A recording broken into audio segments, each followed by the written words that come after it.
আপনার কাছে আমার মায়ের দাম না থাকলেও আমার কাছে আমার মায়ের বড় দাম। কোন আমলের কারণে কাঠুরের বিবি জামিলা আমার মায়ের আগে জান্নাতে যাবে? যতক্ষণ না বলবেন ততক্ষণ আপনার হাত আমি ছাড়বো না, এই বলে হোসাইন নবীর হাত এভাবে চেপে ধরছে। যতক্ষণ না বলবেন ততক্ষণ হাত ছাড়বো না। আল্লাহ রাসূল ডাক দিলেন, আলী, লব্বাইকা রাসূলুল্লাহ। নবী বলে, আলী রে, তোর বেটা যেভাবে আমার হাত ধরছে, হোসাইন নানার হাত ছাইড়ে দে। হোসাইন বলতেছে, বাবা আপনি জানেন আমার নানা কি করছে? আলী বলতেছে, কি করছে? কাঠুরার বউ জামিলার বাড়ির দরজা আমার নানা আমার মা ফাড়াছে। কোন আমলের কারণে কাঠুরার বউ আমার মায়ের আগে জান্নাতে যাবে এটা না বলা পর্যন্ত আমি নানার হাত ছাড়তেছি না। আল্লাহ রাসূল মুসকি মুসকি হাসতেছে। ফাতেমা কেন হাসেন কেন? বলে, হাসার কারণ হলো আল্লাহ তোমাকে জান্নাতি নারীদের নেত্রী বানাচ্ছে।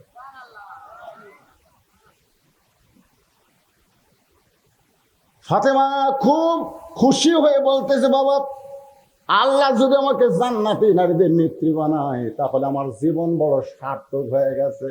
রাসূল বলে, ফাতেমা আল্লাহ তোমাকে জান্নাতি নারীদের নেত্রী বানালে কি হবে? আল্লাহ তোমার আগে একজন মেয়েকে জান্নাত দিবে। ফাতেমার আগে একজন মেয়ে জান্নাতে যাবে, সুবহানাল্লাহ আপনি বলেন। ফাতেমা কবি, আপনারা কোন তো ফাতেমা সুবহানাল্লাহ কবি? কারণ মেয়েদের মধ্যে হিংসা কম না বেশি? একজন ক্ষমতাতে আছে আর একজন অসুস্থ হয়ে পড়ে আছে, ঠিক না? দরখাস্ত দেখছে তাকে একটু বিদেশে চিকিৎসা করার ব্যবস্থা করে দাও। ইয়ার জীবনেও কোনোদিন প্রধানমন্ত্রীর দাঁড়াবি না, কারণ শরীরের অবস্থা শেষ, বয়স শেষ, 90 বছর বয়স, আবার দাঁড়াবি?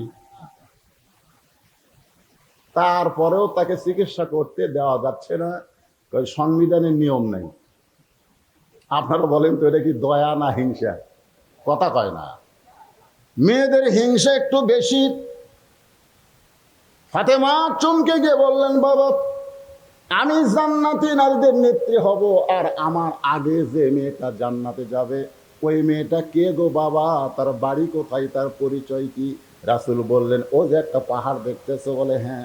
পাহাড়ের পাশে ছোট্ট একটা জঙ্গল, বলে দেখা যায় জঙ্গলের পাশে ঝুপড়ি একটা বাড়ি, ওই বাড়িটা হলো একটা কাঠুরিয়ার বাড়ি। ওই কাঠুরার বিবি জামিলাকে আল্লাহ তোমার আগে জান্নাত দিবে। কোন আমলের কারণে আল্লাহ ফাতেমার আগে জামিলাকে জান্নাত দিবে এইটা পুরুষ মানুষের জন্য শোনার কোনো দরকার নাই, এটা শুনতে হবে আমার মা বোনদের। ঠিক কেন বলে? ও মায়েরা, একটু ধৈর্য ধরেন। ফাতেমা জান্নাতি নারীদের নেত্রী হওয়ার পরেও তার আগে একটা কাঠুরার বউ এমন কি আমল করলো যে আমল করার কারণে আল্লাহ জান্নাত দিবে? মা বোনদের শোনা দরকার আছে না নাই? ফাতেমা বললেন, মা বাবা কোন আমলের কারণে ওই কাঠুরার বউ আমার আগে জান্নাতে যাবে? মেহেরবানি করে আমলটা একটু বলে দেন। আল্লাহর নবী বললেন, আমি বলবো না, তুমি তদন্ত করে জেনে নাও। নারী পুরুষের দুইজনের ওয়াজ হোক নাকি কোন? তুমি তদন্ত করে জেনে নাও। ফাতেমা তদন্ত করার জন্য আসরের নামাজের পর চুপি চুপি কাঠুরার বাড়ির দিকে রওনা দিলেন। চুপি চুপি, কারণ মেয়েরা যখন যাবে তখন শোরগোল করা যাবে না। আল্লাহ কোরআনে বলেছেন, অকরনা ফি বুয়ুতিকুন্না ওয়ালা তাবাররাজনা তাবাররুজাল জাহিলিয়াতিল উলা। মেয়েরা যখন যাবে তখন হাট বাজার লাগায়া গল্প করতে করতে যাবে না। এখন কতগুলো মেয়েকে ডায়াবেটিস হচ্ছে, এরা ফজরের পরে হাঁটতে বের হয়। জোরে কোন কথা ঠিক কি? হায় হায়, ওরা রাস্তার গল্প করে, আমি বাড়ির থেকে শুরু করে ফেলি। কি গল্প? তোর কয় পয়েন্ট? আমার এলাকার একটা মরদের ডায়াবেটিস ধরেনি, খালি মেয়ে মানুষকে ধরছে ভাই।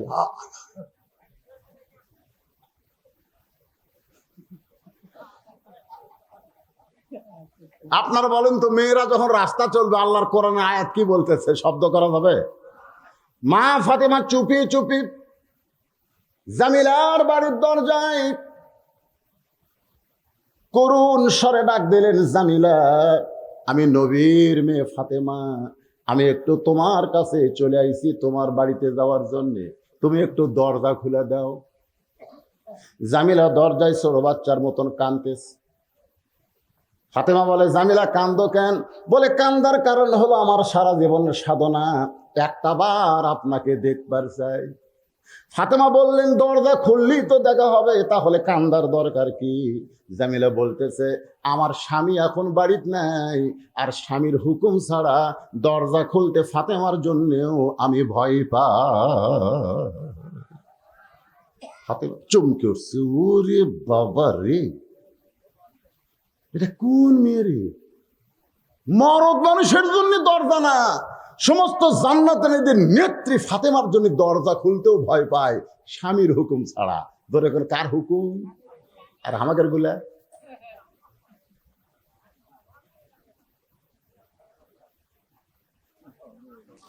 ওগো নবীর মেয়ে ফাতেমা, যদি আপনি আমার ঘরে ঢুকতে চান তাহলে আগামীকাল আসবেন। আগামীকাল? কোন কাল? এই সময়। কারণ স্বামীর থেকে আমি হুকুম নিয়ে রাখবো, আপনি আসা মাত্রই দরজা খুলে দিব।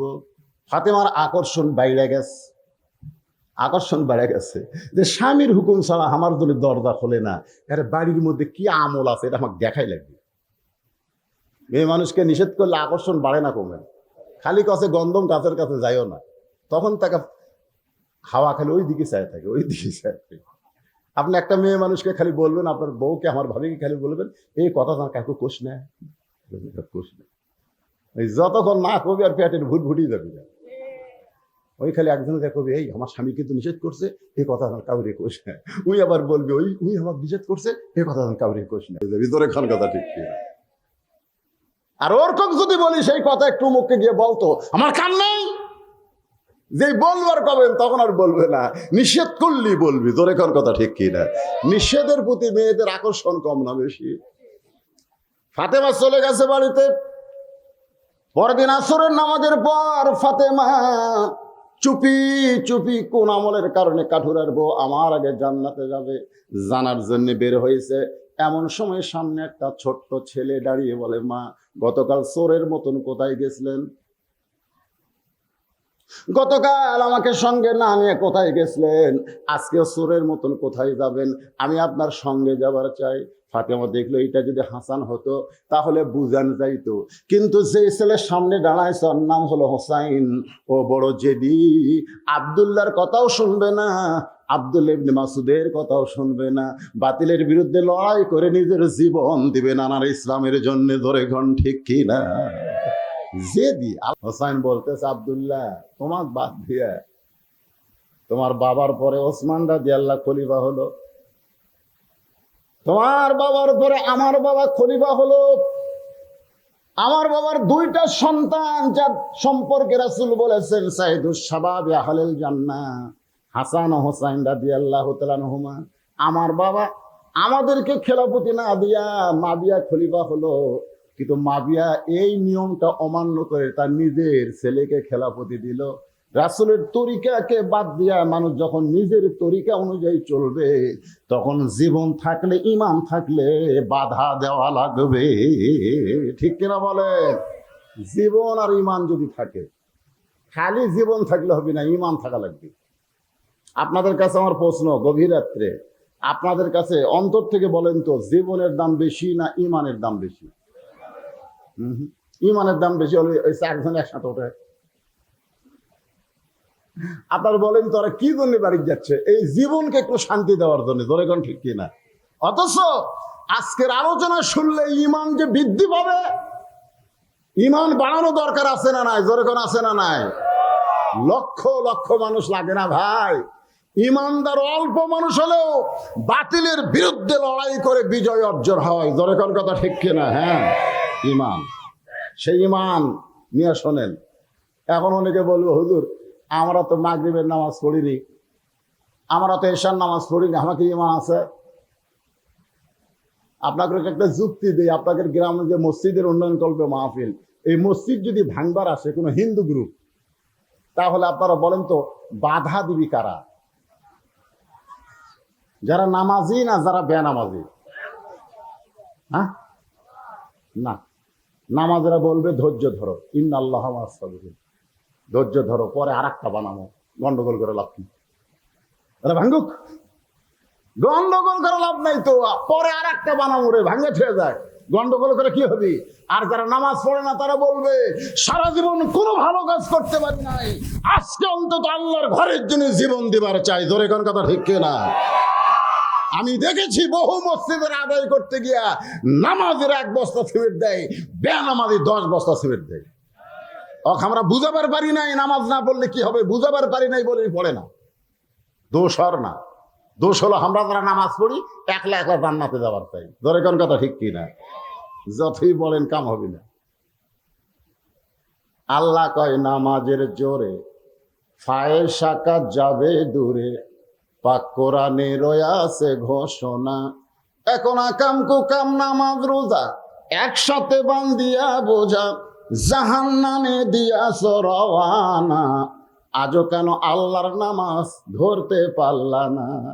আপনারা বলেন তো, বাইতুল্লাহর দাম বেশি না বাইতুল মুকাদ্দাসের দাম বেশি? বুঝাই শোনা কন।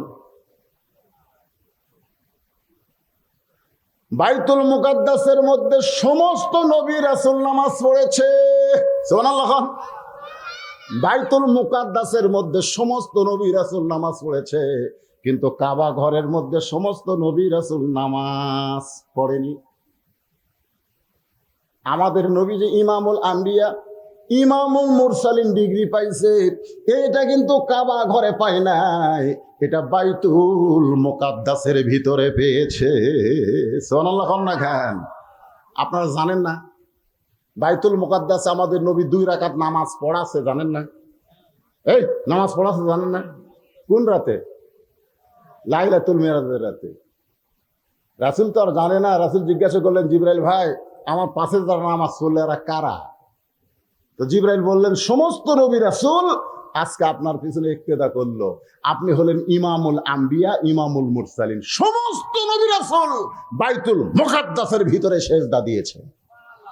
আর সেই বাইতুল মুকাদ্দাস ইহুদির বাচ্চারা দখল করবে, মুসলমান জীবন থাকতেও দখল নিতে দিবে না। জোরে কোন কথা ঠিক কিনা?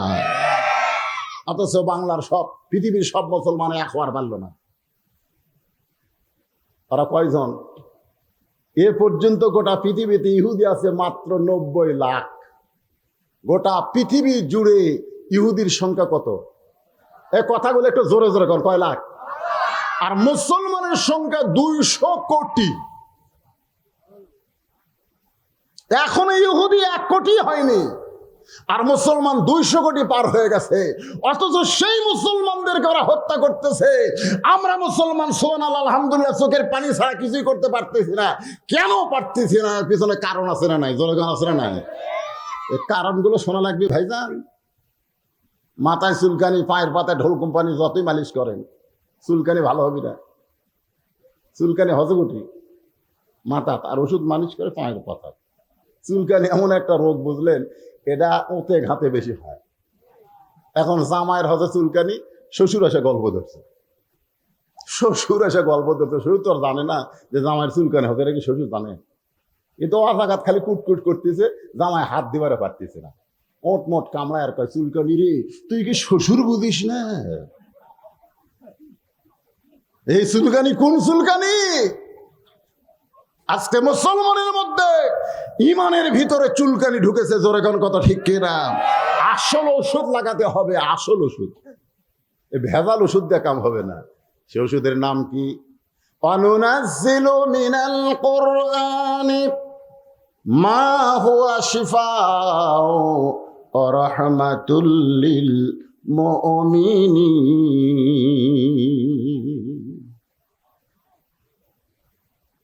আচ্ছা, আপনাদের সাইডে কালী পূজা হচ্ছে নাকি? ওটি আপনার যা ভালো আসলো।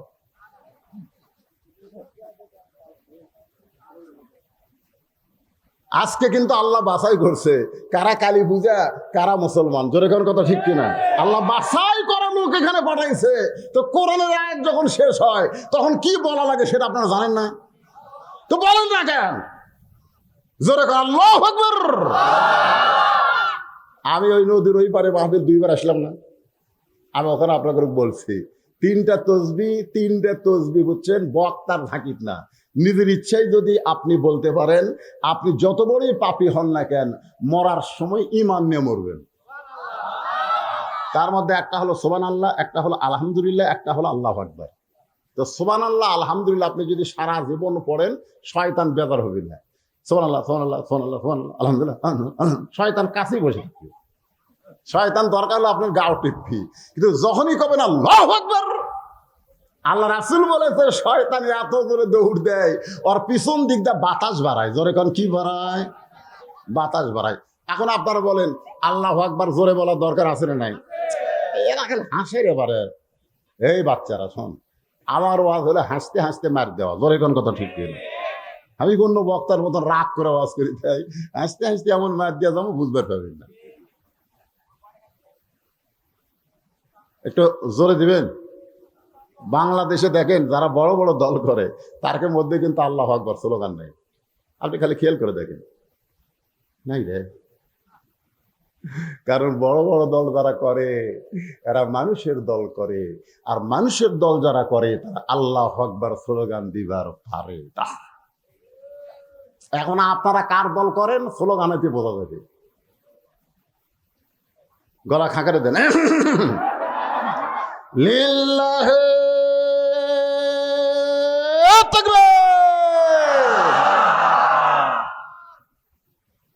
আপনারা বলেন তো এখন রাত কটা বাজে? হ্যাঁ, মনে করেন 11:50 ঘড়িতে দেখলাম, আর আপনাদের চেহারা এই তকবীরে মনে হচ্ছে কেবল রাত 8টা বাজতেছে। এক তকবীরে মানুষের সমস্ত ক্লান্তি যদি দূর করে দেয়, সেই তকবীর যদি মুসলমানের মুখে থাকে, ইমানের ভিতর থেকে যদি বের হয়, বাইতুল মুকাদ্দাস ইহুদি ছেড়ে দিতে বাধ্য হবে, কোনো গোলাগুলি লাগবে না। তকবীর দিয়ে মুসলমান বিশ্ব জয় করবে। জোরে কোন কথা ঠিক কিনা? কিন্তু সেই তকবীর নাই। যে এক মুয়াজ্জিন আমাকে কয়, হুজুর আপনি তকবীরের এত ফজিলত বয়ান করেন, আর আমি আযান দিলে কুত্তা ভোগে। আমি যখন আল্লাহু আকবার শুরু করি তখন 2-3টা কুত্তা এসে জানলার কাছে করে। তাকবীর দিলে শয়তান দৌড়ায়, তা কুত্তা এসে এরকম লোকমা দেখে। আল্লাহু আকবার করে কানের মধ্যে লোক আযান দেয়, হুজুর কেউ না আসলে কুত্তা আসে। আমি মুয়াজ্জিনকে কাছে ডাক দিলাম, দিয়ে বললাম, কে ভাই তুমি কি জানো, তুমি তো আযান দিচ্ছ, তুমি কি জানো আযানের ফজিলত? আল্লাহ কোরআনে বলেছেন, ওয়ামান আহসানু কওলাম মিম্মান দাআ ইলাল্লাহ ওয়া আমিলা সালিহান ওয়া ক্বালা ইন্নানি মিনাল মুসলিমিন। ওই ব্যক্তির চাইতে উত্তম কোনো ব্যক্তি নাই যে ব্যক্তি মানুষকে আযান দেয়। জোরে কোন কি করে? কিন্তু আছে। হুজুর কিন্তু কি তোমার বেটা নামাজ পড়ে? না হুজুর আমার বেটাও পড়ে না, বেটিও পড়ে না। আমি এই জন্য তো কুত্তা ভোগে। কুত্তা বলতে তোর আযান ঠিক হবি না যতক্ষণ তোর বেটা বেটি নামাজ না পড়বি। তুমি তোমার ছেলেকে নামাজ ধরো, তোমার মেয়েকে পর্দার মধ্যে রাখো, নামাজ পড়ার কথা বলো, তুমি আযান দাও, আর কুত্তা ভুগবে না। যদি ভোগে আমি দেই। আর বেটা নামাজ ধরছে, বেটি পর্দার মধ্যে নামাজ পড়ে, কুত্তা আর ভোগে না। কি বুঝতেছেন? তাকবীরটা দিতে হবে কি ভিতর থেকে না খালি মুখ দিয়ে? ভিতর থেকে আমল করে দেওয়া লাগবে। আল্লাহ রাসূল বলেছেন আমার হোসাইন একটু জেদি। এখনো ফাতেমা কি করবে? হোসেনকে সঙ্গে করে কাঠুরার বিবির জামিলার বাড়ির দরজায়। হোসাইন বলতেছে, মা গতকাল তুমি ভাঙ্গা বাড়ির দরজাটা ছিলে, আজও আবার আইছো, এই বাড়িতে এমন কি আছে? আমি তো মনে করি দুনিয়ার সব মানুষ আমার মায়ের কাছে যাবে, আমার মা কারো কাছে যাবে না। এটা হলো মা ভক্তি। জোরে কোন কি ভক্তি? মা ভক্তি। আমার বিশ্বাস যে সব মানুষ আমার মায়ের কাছে আসবে, কিন্তু আমার মা একটা ভাঙ্গা বাড়ির দরজা গতকাল আইছিল, আজও আইছে, এই বাড়িতে এমন কি আছে মা? ফাতেমা বললেন, জামিলা দরজা খুলে দাও। জামিলা বলতেছে, 1 ঘন্টা হলে দাঁড়িয়ে আছি, আপনি আসা মাত্র দরজা খুলে দেব। ফাতেমা বললে তাহলে দরজা খুলে দাও। জামিলা বলতে যে কে যেন আপনার সঙ্গে কথা বললো, ওই বাচ্চারে নিয়ে যদি ঢুকতে চান তাহলে আজকের মতো আপনি ফেরত যান, কারণ আমার স্বামী শুধু আপনার ব্যাপারে দরজা খোলার হুকুম দিছে, আপনি একটা বাচ্চা নিয়ে আসবেন, সে বাচ্চা সহ ঢোকার হুকুম দেয়নি। সঙ্গে সঙ্গে হোসেন বলতেছে মা এই মেয়েরা তো খুবই খারাপ, আমি একটা ছোট্ট হোসাইন, দুনিয়ার মানুষ আমাকে দেখতে পাগল, নানার কান্দর চড়ে আমি থাকি, আর এই মেয়ে কয় এই ছেলে থাকলে দরজা খুলবো না, এটা আচ্ছা খারাপ মেয়ে। সঙ্গে সঙ্গে ফাতেমা হোসেনকে বুকের মধ্যে নিয়ে মুখে একটা চুমো দিয়া বলতেছে বাবা সাবধান হয়ে যাও, তুমি যাকে খারাপ বলতেছো তোমার নানা বলেছে এই মেয়েটা তোমার মায়ের আগে জান্নাতে যাবে, সাবধান হয়ে যাও হোসাইন। তুমি যাকে খারাপ বলতেছো তোমার নানা কইছে, জোরে কোন কে কইছে?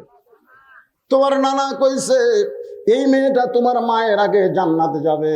সঙ্গে সঙ্গে হোসাইন মায়ের হাত ধরে বলতেছে মা তাহলে জায়গাত ঘুরা লাভ হবে না, আসল জায়গায় চলো। আসল জায়গা জোরে কোন জায়গা? মনে বড় আশা ছিল যাব মদিনায়, সবাই বলেন মনে বড় আশা ছিল যাব মদিনায়। আব্দুল আলিম এই গান যখন প্রথম গাইলো, এই ছোট ছোট বাচ্চা তোরা জানিস না, আমরা জানি রে। দিনাজপুরের আলেমেরা আব্দুল আলিমকে লোকমা দিয়ে বললো আব্দুল আলিম আপনি মূর্খ মানুষ, এই জন্য গান ভুল করতেছেন।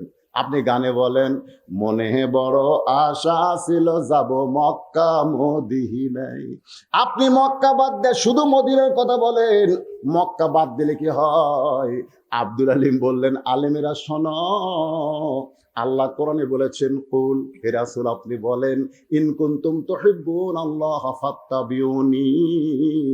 কেউ যদি নবীকে হাত করতে পারে, নবীকে যদি কলিজার মধ্যে জায়গা দিয়ে নবীর সুন্নত আদর্শ আমল করে, তাহলে ওই মানুষটা শুধু মক্কা না, মক্কার মালিক আল্লাহকে পর্যন্ত পেয়ে যাবে। এই জন্য আমার সঙ্গে সবাই একটু বলবেন, ছোট বড় সবাই, লজ্জা শরম বাদ দিয়ে সবাই একটু বলবেন মেহের ভাই তো বলেছে বক্তারা খালি গান গায়, এটা গান না, এটা গান না। আমার সঙ্গে একটু বলেন উপায় নাই রে, সবাই বলেন উপায় নাই রে, উপায় নাই রে, উপায় নাই, নবী বিনে আল্লাহ পাওয়ার উপায় নাই। এটা কি খারাপ গান? তো তাহলে আপনারা সবাই গাইলেন না কেন? না মুখ লড়ান দেখলাম না তো সবাই। আরে মনে করেন না যে আপনি নামাজ দিয়া, রোজা দিয়া, হজ দিয়া, যাকাত দিয়া আপনি জান্নাতে যাবেন। আপনি দাঁড়ায় থাকবেন সংরক্ষণ সুপারিশ না করা পর্যন্ত কেউ জান্নাতে যাওয়ার পারবে না। জোরে কোন কথা ঠিক কিনা?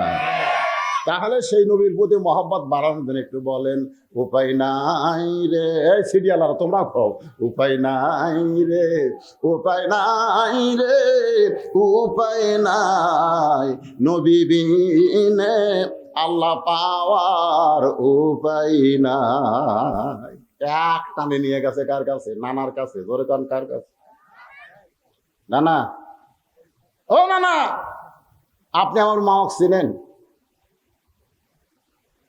6 বছর বয়সে মা হারাছেন, জন্মের আগে আপনার বাবা মরছে। আপনি চিনেন আমার মা? আপনি কি আমার মারে চিনেন? যেই মাকে একটা কাঠুরের বইয়ের বাড়ির দরজায় পাঠাচ্ছেন। আপনার কাছে আমার মায়ের দাম না থাকলেও আমার কাছে আমার মায়ের বড় দাম। কোন আমলের কারণে কাঠুরের বিবি জামিলা আমার মায়ের আগে জান্নাতে যাবে, যতক্ষণ না বলবেন ততক্ষণ আপনার হাত আমি ছাড়বো না, এই বলে হোসাইন নবীর হাত এভাবে চেপে ধরছে। যতক্ষণ না বলবেন ততক্ষণ হাত ছাড়বো না। আল্লাহ রাসূল ডাক দিলেন আলী, লব্বাইকা রাসূলুল্লাহ। নবী বলে আলী রে, তোর বেটা যেভাবে আমার হাত ধরছে, হোসাইন নানার হাত ছাইড়া দে। হোসাইন বলতেছে বাবা আপনি জানেন আমার নানা কি করছে? আলী বলতেছে কি করছে? কাঠুরের বউ জামিলের বাড়ির দরজা আমার নানা আমার মা পাঠাচ্ছে। কোন আমলের কারণে কাঠুরের বউ আমার মায়ের আগে জান্নাতে যাবে, এটা না বলা পর্যন্ত আমি নানার হাত ছাড়তেছি না। আলী বলতেছে আরো চাপে ধর, আরো চাপে ধর। কে আগে জান্নাতে যাবে এটা বলার দরকার কি? এটা মরদ মানুষ বললে কোনো গন্ডগোল নাই। আবু বকর 1 নম্বর, উমর 2 নম্বর, ওসমান 3 নম্বর, আলী 4 নম্বর, আব্দুর রহমান 5 নম্বর। একটা সাহাবী মন খারাপ করেনি, কারণ পুরুষ মানুষের ধান্দা হলো জান্নাত পালিয়ে হলো। জোরে কোন কথা ঠিক কিনা? কে আগে যাবে কে পরে যাবে এইটা নিয়ে গন্ডগোল লাগানোর কি দরকার? এই কথা যদি আলী বলতো তো কোনো সমস্যা আছে? আলী তোর আগে আবু বকর জান্নাতে যাবে রে, আলী বলবে হুজুর আমি করবো, তুই পরে যাবো। আলহামদুলিল্লাহ, আলহামদুলিল্লাহ। কিন্তু এটা মেয়ে মানুষ করার কারণে বিপদ হয়ে গেছে। আল্লাহ নয় বলে আলী সেই দিন বলার হুকুম দেইনি, আজকে তোমাকে হুকুম দিলাম। কোন আমলের কারণে জামিলা ফাতেমার আগে জান্নাতে যাবে তুমি বলে দাও। ফাতেমা বলে স্বামী আপনি কি জানেন কোন আমলের কারণে কাঠুরার বউ আমার আগে জান্নাতে যাবে? আলী বলতেছে আমি জানি, কিন্তু রাসূল নিষেধ করেছে এই জন্য বলি নাই। আজকে যখন আমাকে নির্দেশ করলো আমি এখন বলবার চাই। ফাতেমা বললেন আপনি জানিয়ে? তোমার বাপ যে নিষেধ করছে। আলী বলতেছেন এজলেস, বসো। কারণ একজন মেয়ের প্রশংসা আর একজন মেয়ের সামনে করলে মেয়েরা সহজে শুনবার চায় না। জোরে কোন কথা ঠিক কিনা? আমার মেয়ের প্রশংসা আমার বউ পছন্দ করে না। মাছের তরকারিতে ভাত এনতে দিচ্ছে, আমি গেলে খাচ্ছি আর বলতেছি মা তোর হাতত মধু আছে, মা আর এক টুকরা দিছে। মেয়েটা খুশি হয়ে আর এক টুকরা দিচ্ছে, আমি তাকায় দিকে বউটি আবার মাছের মতো মুখ করে আছে। আমি বললাম কি হলো তোমার? বলে এখন থেকে মেয়ের বাড়িতে বার হয়ে যান, মেয়েই পারে আমি পারি। কি জাতরে, মেয়ের প্রশংসা করলে মায়ের মন খারাপ হয়, এরাই হলো নারী জাত। জোরে কোন কথা ঠিক কিনা? একটু মনোযোগ দিয়ে শুনতে হবে। তায়রান আবাবিল তারমিহিম বিহিজারাতিন মিন সিজিলিন ফাজআলাহুম কাআসফিন মাকুল। আমি দেখছি আবাবিল পাখি, আমি দেখছি ভাই, যারা হজ করবার যায়, আপনি হজ করছেন হজ, তারা ওখানে গেলে আবাবিল পাখি দেখা যায়। আমাকে ওদের আগে যে বাউই খাচ্ছিলাম না আমরা, বাউই ওই যে বাউই, আপনারা কি কন? ওই বাউই পাখির মতন একটা পাখি, আর সরষের দানার মতন একটা অ্যাটম বোম। আমার মাথা ঘোরে। ওই যে বোম ফালাছে আর সেই বোমে হস্তি বাহিনী একেবারে মিসমার হয়ে গেছে। আপনারা কি কন? আল্লাহর আবাবিল আছে না নাই? সে আবাবিলের নাম হলো ইমাম মেহেদী আলাইহিস সালাম। আল্লাহর আবাবিল হলো ঈসা আলাইহিস সালাম। যে বাইতুল মুকাদ্দাসকে তোমরা ধ্বংস করতে চাও, ওই বাইতুল মুকাদ্দাসের ভিতর দিয়া ইমাম মেহেদী ঈসা আলাইহিস সালাম আসবে। আল্লাহ তাআলা গোটা পৃথিবী আবার মুসলমানের পায়ের তলায় দিয়ে দিবে। জোরে কোন কথা ঠিক কি না? উকুন বাসা বোঝেন? উকুন বাসা, মেয়ে মানুষের উকুন বাসা দেখছেন? আমি দেখছি আমার বউ মাঝে মধ্যে মেয়ের কাছ থেকে বেঁচে লাই। এটা একটা এটা এটা এটা ফুতলি, এটা কি ফুতলি, আর এটি যেটা ফুটাই এটা হলো ঢেলা। ফুটুস করে ওটা ঢেলা। প্রত্যেকটা খ্রিস্টান, ইহুদি, হিন্দু, বৌদ্ধ ওরা পাহাড়ের গুহার মধ্যে লুকাবে, মুসলমান খুঁজে খুঁজে উকুন বাসার মতন হত্যা করবে। জোরে কোন কথা ঠিক কিনা? আজ তোমরা ফিলিস্তিন মুসলমানকে মারতেছো, তোমরা মনে করতেছো তোমাকে অবস্থা ভালো, সাইজ মতো মার হবে। যখন আল্লাহ বলল মুসা দৌড়া, মুসা বলতেছে আল্লাহ ফেরাউন ধাবাল মারছে, আমাকে দৌড়বার কও। আল্লাহ বলে ফেরাউনের ভয় না, আমি দৌড়ার বলতেছি জাগা মতো দৌড়ে। মুসা বলতেছে কোন পর্যন্ত? বলে যেখানে ফেরাউনের মৃত্যু হবে সেই পর্যন্ত, একেবারে সাগর পর্যন্ত এসে বলে আল্লাহ সামনে রাস্তা নাই। মুসা বলতেছে তোর রাস্তা হবে, কিন্তু যারা তোকে পাকড়াও করতে চাই ওদের রাস্তা থাকবে না। মুসা আলাইহিস সালামের জন্য আল্লাহ 12 লাইন রাস্তা করে দিল, আর ফেরাউনকে আল্লাহ সাগরে চুবড়ায় মারলো। আপনারা মনে করেন সে আল্লাহ আছে না নাই? যখন আছে না নাই? ফিলিস্তিনের মুসলমান রক্ত দিচ্ছে, ওই রক্তের উপরে মুসলমানের বিজয়ের ভিত হবে। জোরে কোন কথা ঠিক কিনা? মনে করেন না যে মুসলমান এত দল থাকবে, আমরা এক দল হয়ে যাবো ইনশাল্লাহ। একটা স্লোগান দেই, দুনিয়ার মুসলমান আমরা সবাই এক জায়গায় বসে আছি, মনের দিক দিয়ে আমাদের এক হওয়া লাগবে ভাইজান। আমার মা বোনেরা একটু ধৈর্য ধরেন। আলী বলছেন, ফাতেমা একটু ধৈর্য ধরা লাগবে। তোমার কি মনে আছে? বলে কি? বলে একদিন দুপুর বেলায় তুমি আমাকে ঘরের মধ্যে ডাকলে, আমি যে ঘরের মধ্যে গেলাম, তুমি আমাকে একটা ওড়না দিয়া বললে, স্বামী গো, হাসান হোসেন ক্ষুধার জ্বালায় কাঁদতেছে, এখন একটু ঘুমিয়ে গেছে, আপনার পকেটেও টাকা নাই, আমার বাড়িতেও খাবার নাই। ওগো স্বামী, এই ওড়না বিক্রি করার যেই টাকা হবে, সেই টাকা দিয়ে হাসান হোসেনের জন্য একটু খাবার কিনে আনবেন।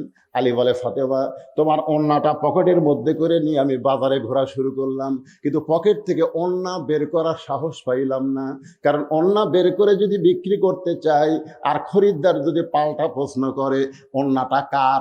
আপনি মরদ মানুষ, মেয়ে মানুষের ওড়না বেচতেছেন, ওড়নাটা কার? আমি যদি বলি আমার বইয়ের, তাহলে খরিদ্দার মনে মনে চিন্তা করবে, পুরুষ মানুষ যখন বইয়ের জিনিস বেচা খায়, এই পুরুষটাও হলো দুর্বল পুরুষ। জোরে কোন কি পুরুষ? আপনারা কি বইয়ের জিনিস বেচা খান? খান না? যারা বিয়ে করেননি তারপর বলতেছি না, যারা বিয়ে করছেন, খাবার বসা, ভাত খাবার বসা, খালি বইয়ের মালার দিকে তাকাস, ভাত খায় আর মালার দিকে তাকায়। বউ কয়, কে গো, তোমার জন্য আমি এরকম টক টক করে চাই থাকবে, দেখো তাকে ব্লাউজের বোতাম খুলে দিচ্ছে, দেখো। স্বামী বলতেছে, রে জমির কাছে একটা জমি বার আছে রে, 60,000 টাকা আছে রে, খালি 20,000 টাকা হলে জমিটা হয়। বউ বলতেছে, এ বছর না হয় সামনে বছর হবে। স্বামী রাগ করে কয়, তোর বাপের জায়গা আমার জন্য 1 বছর থুবি। বউ কয়, রাগ করে কেন, তাহলে কিনবে কেমনে? বলে, তোর গলার যে মালা আছে, ওই মালাটা খালি আমাকে দে। ওই মালা বিয়ার সময় তোর বাপ দিছে আমি জানি, কিন্তু মালাটা সোনার, কিন্তু ঢপ নাই, সাইজ নাই। এখন এই যুগে মালা চলে। এই ভাত খাইতে খাইতে বলতেছি, আল্লাহর শপথ, আগামী বছর তো 2 ভরি সোনার ডিজিটাল মালা কিনে দেবো রে। এ পুরানা মালা না, 2 ভরি, তো 1 ভরি আছে। বউ বিশ্বাস করে স্বামীর হাতে মালা দিয়েছে। স্বামী মালা বিক্রি করে জমি নিছে। 1 বছর পর, মেয়ে মানুষ কিন্তু সবকিছু বলে না, জোরে কোন ঠিক কি না? 1 বছর পরে স্বামী বলতে, স্বামী গো, 1 বছর তো হয়ে গেল, 2 ভরি লাগবি না, আমাকে 1 ভরি কিনে দেন। স্বামী বলতেছে, আয় আমার কাছে আয়। বউ যে কাছে আইছে, কপাল একটা সময় দেয়, বলতেছে, বদরুল রশিদের ওয়াজ শুনিসনি? শুনিসনি? বদরুল রশিদ বলেছে, মেয়েরা কেবলমাত্র এক ব্যক্তির জন্য সাজবে, সেই ব্যক্তি হলো তার স্বামী। স্বামী ছাড়া অন্য কারোর জন্য মালা পরা যায় নাই। কেন তোকে যদি মালা ছাড়াই আমার ভালো লাগে, তাহলে মালা কিনা দেওয়ার দরকার কি রে? ভালোবাসা হলো কলিজার জিনিস রে। বউ কয়, আচ্ছা সিটার রে। এরকম সিটার আছে না নাই? এখন আছে না নাই? বইয়ের জিনিস বেচা খায়। এখন হযরত আলী পকেট থেকে ওড়না বের করে বিক্রি করবে, কিন্তু খরিদ্দার যদি জিজ্ঞাসা করে, ওড়নাটা কার ভাই? যদি বলে ফাতেমার, তাহলে খরিদ্দার মনে মনে চিন্তা করবে, আলী দুর্বল হয়ে গেছে, বইয়ের ওড়না বিক্রি করতেছে। আলী বলে, ফাতেমা গোটা বাজার ঘুরি, কিন্তু পকেট থেকে ওড়না বের করার সাহস পাই না। এমন সময় এক খরিদ্দার আমার সালাম দে, বলে, আলী ভাই, আপনি মনে হয় কিছু বিক্রি করবেন। আমি আলী চমকে গেলাম, আমি বিক্রি করব এইটা আমার আল্লাহ ছাড়া কেউ জানে না। আর এই খরিদ্দার বলতেছে, আপনি মনে হয় কিছু বিক্রি করবেন। আমি পকেট থেকে ওড়নাটা বের করলাম, ও একটা ব্যাগের মুখ আমার সামনে ফাঁক করে ধরলো। ওই ফাঁকের মধ্যে ওড়না দেওয়ার সঙ্গে সঙ্গে ব্যাগটা চাইবা ধরে আমার 6টা দিরহাম দিয়া ওই খরিদ্দার কোথায় যেন চলে গেল। আলী বলে, ফাতেমা 6টা দিরহাম নিয়ে আমি এক দৌড়ে খাবার দোকানে গিয়ে বললাম, ভাই আমার হাসান হোসেন ক্ষুধার জ্বালায় ঘুমায় গেছে, ঘুম থেকে উঠেই খাবার চাবে, তাড়াতাড়ি 6টা দিরহামের যে খাওয়া হয়, সে খাওয়াটা আমাকে টোপলা করে একটু দাও। আলী বলতেছে, ফাতেমা দোকানদার খাবার টোপলা করে যখন আমার হাতে দিবে, আমি যখন হাত দিয়ে টোপলা নিব, আর এক হাত দিয়ে 6 দিরহাম দেব, এমন সময় এক ফকির আমার সামনে এসে সালাম দিয়ে বলে, আলী ভাই আজকে 3 দিন হলে কোনো কিছু খাওয়া নাই, ক্ষুধার আগুন জ্বলতেছে আমার পেটে, মেহেরবানি করে আমার একটু সাহায্য করো। আলী বলে, ফাতেমা আমার এমন রাগ হয়ে গেল, আমি 6টা দিরহামে টোপলা নিব, আর এমন সময় ফকির আমার সামনে সাইল করে। আমার এত রাগ হয়ে গেল, এমন সময় আল্লাহর কোরআন আমার সামনে এসে বলতেছে, আম্মা আলীলা ফালা তানহার, আলী রে সাইলকারীর সঙ্গে খারাপ ব্যবহার করিস না, আল্লাহ খারাপ ব্যবহার করতে নিষেধ করেছে।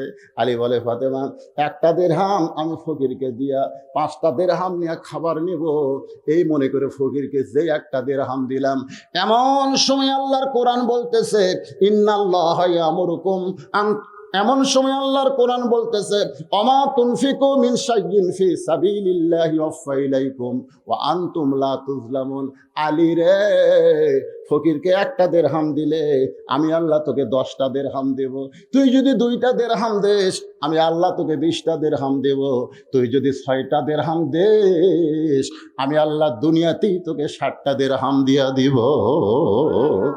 আলী বলতেছে ফাতেমা, আল্লাহর কোরআনকে বিশ্বাস করে ফকিরকে 6টা দিরহাম দিলাম। ফকির হাসতে হাসতে যখন চলে গেল, দোকানদার বলতেছে আলী ভাই, আপনার সন্তান না খায়া ঘুমায় আছে, ঘুম থেকে উঠলে কান্না করবে, তাহলে খাবার টোপলার খবর কি? আমি বললাম 1 টোপলা খাবার দেওয়া হবে না, 2 বস্তা খাবার তুমি প্যাকেট করো। আলী বলে ফাতেমা, আল্লাহর কোরআনকে বিশ্বাস করে আমি বাজারের মধ্যে ঘুরতেছি, এমন সময় এক উটওয়ালা আমার কাছে এসে বলতেছে আলী ভাই, উটটাকে কিনবেন নাকি? আমি বললাম ভাই, একটা টাকাও তোমার পকেটে নাই, আমি উটটা কেমনে কিনবো? উটওয়ালা বলতেছে 100 দিরহাম বাকিতে উটটা কিনেন, বিক্রি করে আপনি টাকা দিবেন, এইটাও কি পারবেন না? আলী বলে ফাতেমা, জীবনে এমন সুযোগ কোনোদিন আমি পাই নাই, 100 দিরহাম বাকিতে উটটা কিনে যেই মাত্র উটের বাজারে গেলাম, এক খরিদ্দার এসে বলতেছে আলী ভাই, আনা মাদিনাতুল ইলমি ওয়া আলিউ বাবুহা, আপনি হচ্ছে এলেমের শহর, আল্লাহর নবী হচ্ছে এলেমের শহর, আপনি হচ্ছেন সেই শহরের দরওয়াজা। আলী আসাদুল্লাহিল গালিব, আলী হচ্ছে আল্লাহর ইসলামকে গালিব করার ব্যাপারে আল্লাহর সিংহ। তাহলে আপনি আল্লাহর সিংহ হয়ে এত বড় আলেম হয়ে উট বেচা কবে থেকে শুরু করলেন? আলী বলতে যে এত কথা বলিস কেন, উটটা কিনবে কিনা বল। খরিদ্দার বলতেছে ভাই কত দাম নেবেন? আলী বলতেছে আমি চাবো না, তুই বল তো হিসাব করে কত দেওয়া যায়। খরিদ্দার মুসলি হাসি দেয়, বলেন আলী ভাই উটটা যদি আমারে দেন এর বিনিময়ে আপনাকে 160 দিরহাম দিয়া দিব। আলী বলে ফাতেমা রে, 160 দিরহামে উটটা বিক্রি করে উটওয়ালাকে 100 দিরহাম দিলাম, আর 60 দিরহাম দিয়ে দোকানে গেলাম। দোকানদার বলতে চারি ভাই 2 বস্তা প্যাকেট করেছি। আমি কইলাম দাম কত? বলে 60 দিরহাম।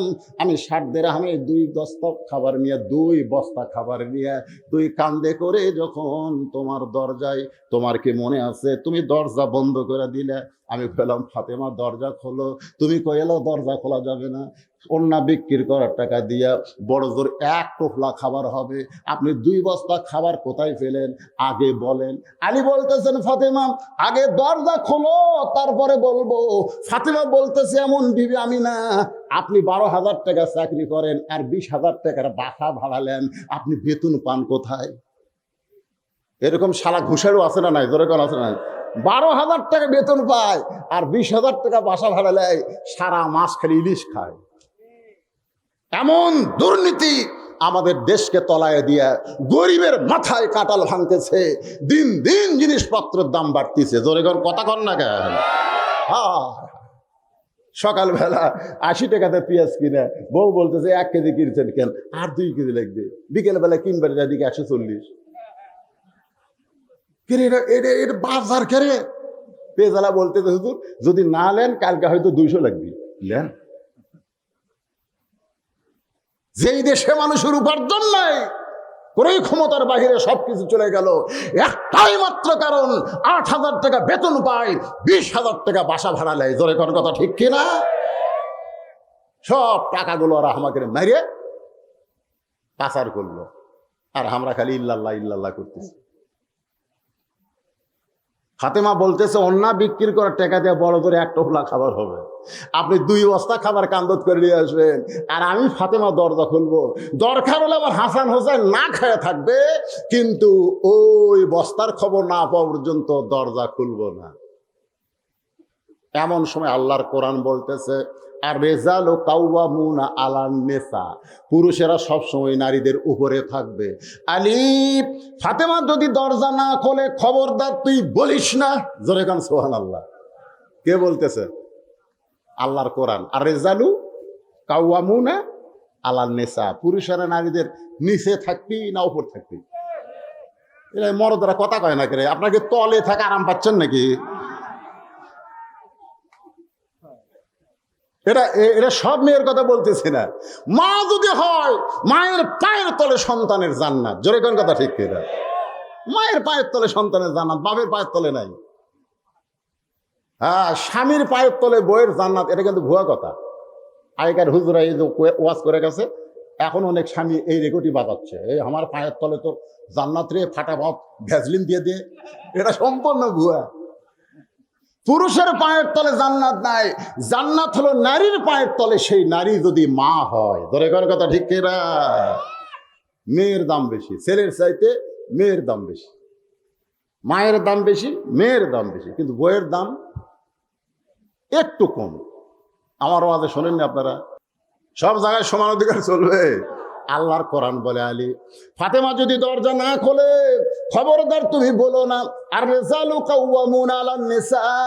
আল্লাহর কোরআনকে সম্মান দিয়া হযরত আলী 2 বস্তা কান্দে করে নবীর দরবারে, নবী তখন বসেছিলেন, বসা নবী দাঁড়িয়ে গেলেন, আলীর সালাম দিয়া 2 বস্তা আলীর কাঁধ থেকে নামায় নিলেন।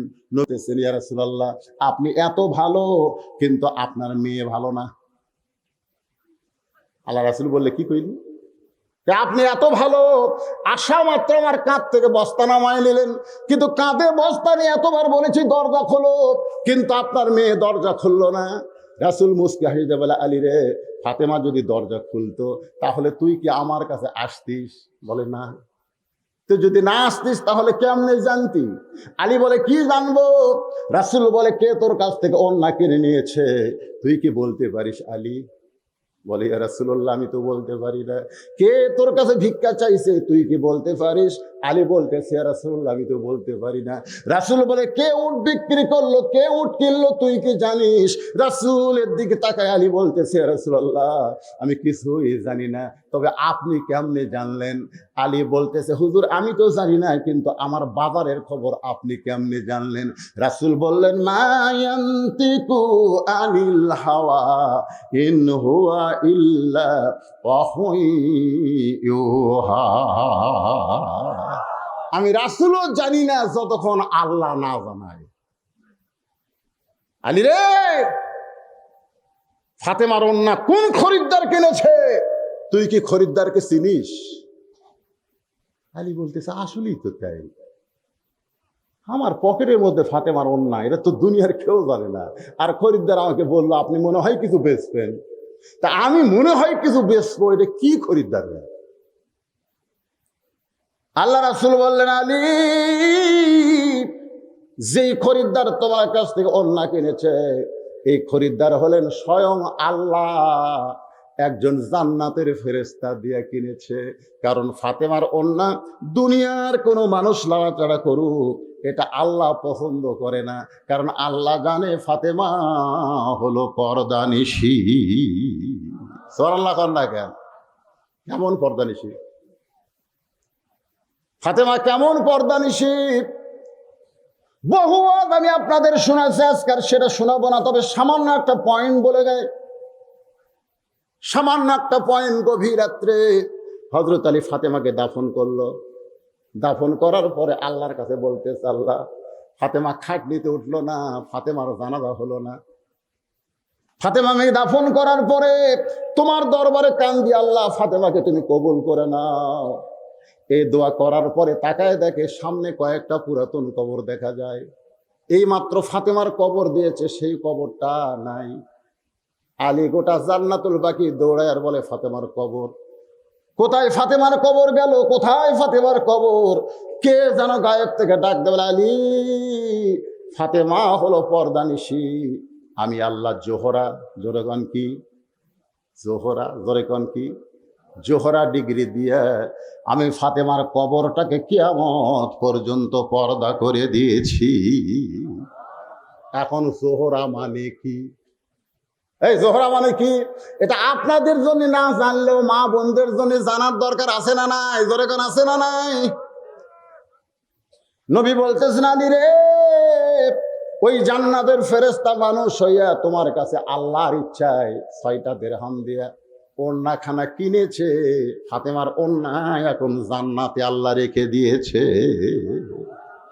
আলী, যেই ফকির তোমার কাছে ভিক্ষা চাইলো, এই ফকির দুনিয়ার কোনো মানুষ না। যেই ফেরেশতাকে আল্লাহ তাআলা খরিদ্দার বানায় তোমার কাছে ওড়না কিনে নিল, ওই ফেরেশতাকে আল্লাহ আবার ফকির বানায় বলল, যা আমার আলীর কাছ থেকে 6টা দিরহাম নিয়ে আয়। ফেরেশতা বলে, আল্লাহ, এইটা তোমার কেমন বিচার? সন্তানগুলো না খায়া ঘুমায় গেছে, বইয়ের ওড়না বিক্রি করবে, তুমি কিনা 6টা দিরহাম দিলা। এখন 6টা দিরহাম যদি আমি নিয়ে আসি, তাহলে আলী তার সন্তানকে কি কিনে খাওয়াবে? আল্লাহ বললেন, আল্লাযী খালাকাল মাউতা ওয়াল হায়াতা লিয়াবলুয়াকুম আইয়ুকুম আহসানু আমালান ওয়া হুয়াল আজিজুল গফুর। আজকে পরীক্ষা হবে, আলী এফ গ্রেড পাবে না গোল্ডেন এ প্লাস পাবে? আলী তার সন্তানকে বেশি ভালোবাসে না আল্লাহর কোরআনকে বেশি ভালোবাসে? এই পরীক্ষা হবে। ধরে কান সুবহানাল্লাহ। আজকে আমরা যারা এখানে বসে আছি, আমরা আমাদের সন্তানকে বেশি ভালোবাসি না আল্লাহর কোরআনকে? কারা কারা আল্লাহর কোরআনকে বেশি ভালোবাসে? দিয়ে হাত তোলেন তো দেখি। লিল্লাহি তাকবীর। হাত নামান। ওই পদ্মার চরে জেলে জেলানি অস্থায়ী ঘর বানাচ্ছে মাছ ধরার জন্য চাটাই দিয়া। হঠাৎ একদিন উঠছে ঝড়, এত জোরে ঝড় উঠছে, ধুলাবালি খেলে উঠতেছে। ওরা দরজা জানলা বন্ধ করে চুপ করে আল্লাহ আল্লাহ জিকির করতেছে। 1-8 ঘন্টা ঝড় থামে না। জেলা বলতেছে, বিবি গো, আমার তো পেশাব লাগলো রে। বউ বলতেছে, না না, যে বালি উঠতেছে দরজা খোলা যাবে না। কই তাহলে ঘরের মধ্যে, এই এত বড় মানুষ ঘরের মধ্যে পেশাব করা যায়? তো কি করবো বল, আপনি আমার কান্দর চড়েন। কান্দর চড়ে উপরে তালায় ছোট একটা শুটিং করে, ওই শুটিং দিয়ে যন্ত্র বের করে পেশাব করে। তো বইয়ের বুদ্ধি ভালো, ওই কান্দর চড়া শুটিং করে ওই শুটিং দিয়ে যন্ত্র বের করে পেশাব করছে। 1-8 ঘন্টা হয়, ঝড় থামে না। বউ বলতেছে, আমারও তো পেশাব লাগছে। স্বামী বলতেছে, শুটিং করাই আছে, তুমি খালি কান্দর চড়ো আর শুটিং দিয়ে পেশাব করো। এবার বউ কান্দর চড়ে পেশাব করে, পেশাব দিয়ে বুক ভিজা যায়। স্বামী কয়, কে রে, কোথায় করিস আর কোথায় পড়ে? কই, মরার স্বামী বুঝো না, সব জায়গায় সমান অধিকার চলে না। জোরে কার কথা ঠিক না? নারী পুরুষের সমান অধিকার দিতে হবে, দিতে হবে, এটা সব জায়গাত না, জায়গা বুঝে। যারা সন্তানের চাইতে কোরআনকে বেশি ভালোবাসেন, তাদের জন্য আল্লাহ হুকুম করেছে, আল্লাযীনা ইম্মাক্কান্নাহুম ফিল আরদ। যখন কাউকে অভিভাবকের দায়িত্ব দেওয়া হয়, প্রধানমন্ত্রীর দায়িত্ব দেওয়া হয়, যার হাতে ক্ষমতা থাকে, যে বাবা হয়, দাদা হয়, তার 1 নম্বর দায়িত্ব হলো আকামুস সালাত, নামাজ কায়েম করা। তুমি বাবা একলা মসজিদে যাও, আর তোমার বেটা, জুয়ান বেটা, হাইয়া বেটা, 26 বছরের বেটা লেফের মধ্যে ঘুম পাড়ে, তুমি তাকে ডাক দেওয়ারই সাহস পাও না। তুমি কখনোই জান্নাতে যাবার পারবা না যতক্ষণ তোমার ছেলেকে জান্নাতে নামাজে না নিয়ে যাবা। ধরে কোন কথা ঠিক কিনা? তাহলে আল্লাহর আইন হলো 6 বছর থেকে না 7 বছর থেকে বাচ্চারে কি দেওয়া লাগবে? নামাজের তালিম। তালিম বোঝেন, কেমনে নিয়ত বান্ধা লাগবে, কেমনে হাত বান্ধা লাগবে, কেমনে নামাজের জন্য দাঁড়াতে হবে, সেজদার দিকে তাকায় থাকতে হবে, এগুলা নিয়ম কানুন সব কিছু শিখাতে হবে 7 বছর থেকে 10 বছর পর্যন্ত। কয় বছর? আর 10 বছর বয়সে, হ্যাঁ, 10 বছর বয়সে যদি যাবার না চায়, তাহলে ঘাড় ধরে, হাত ধরে না, ঘাড় ধরে, এই কথা কর না কেন, ঘাড় ধরে মসজিদে নিয়ে যাওয়া লাগবে। পারবেন?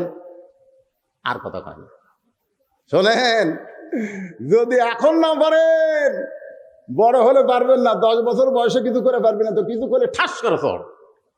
আর যদি 22 বছর বয়স হয়, চড় মারলেও আবার মুক্তি তুলবি। জোরে কর কথা ঠিক কিনা? এই বুড়া হক মারিস করে।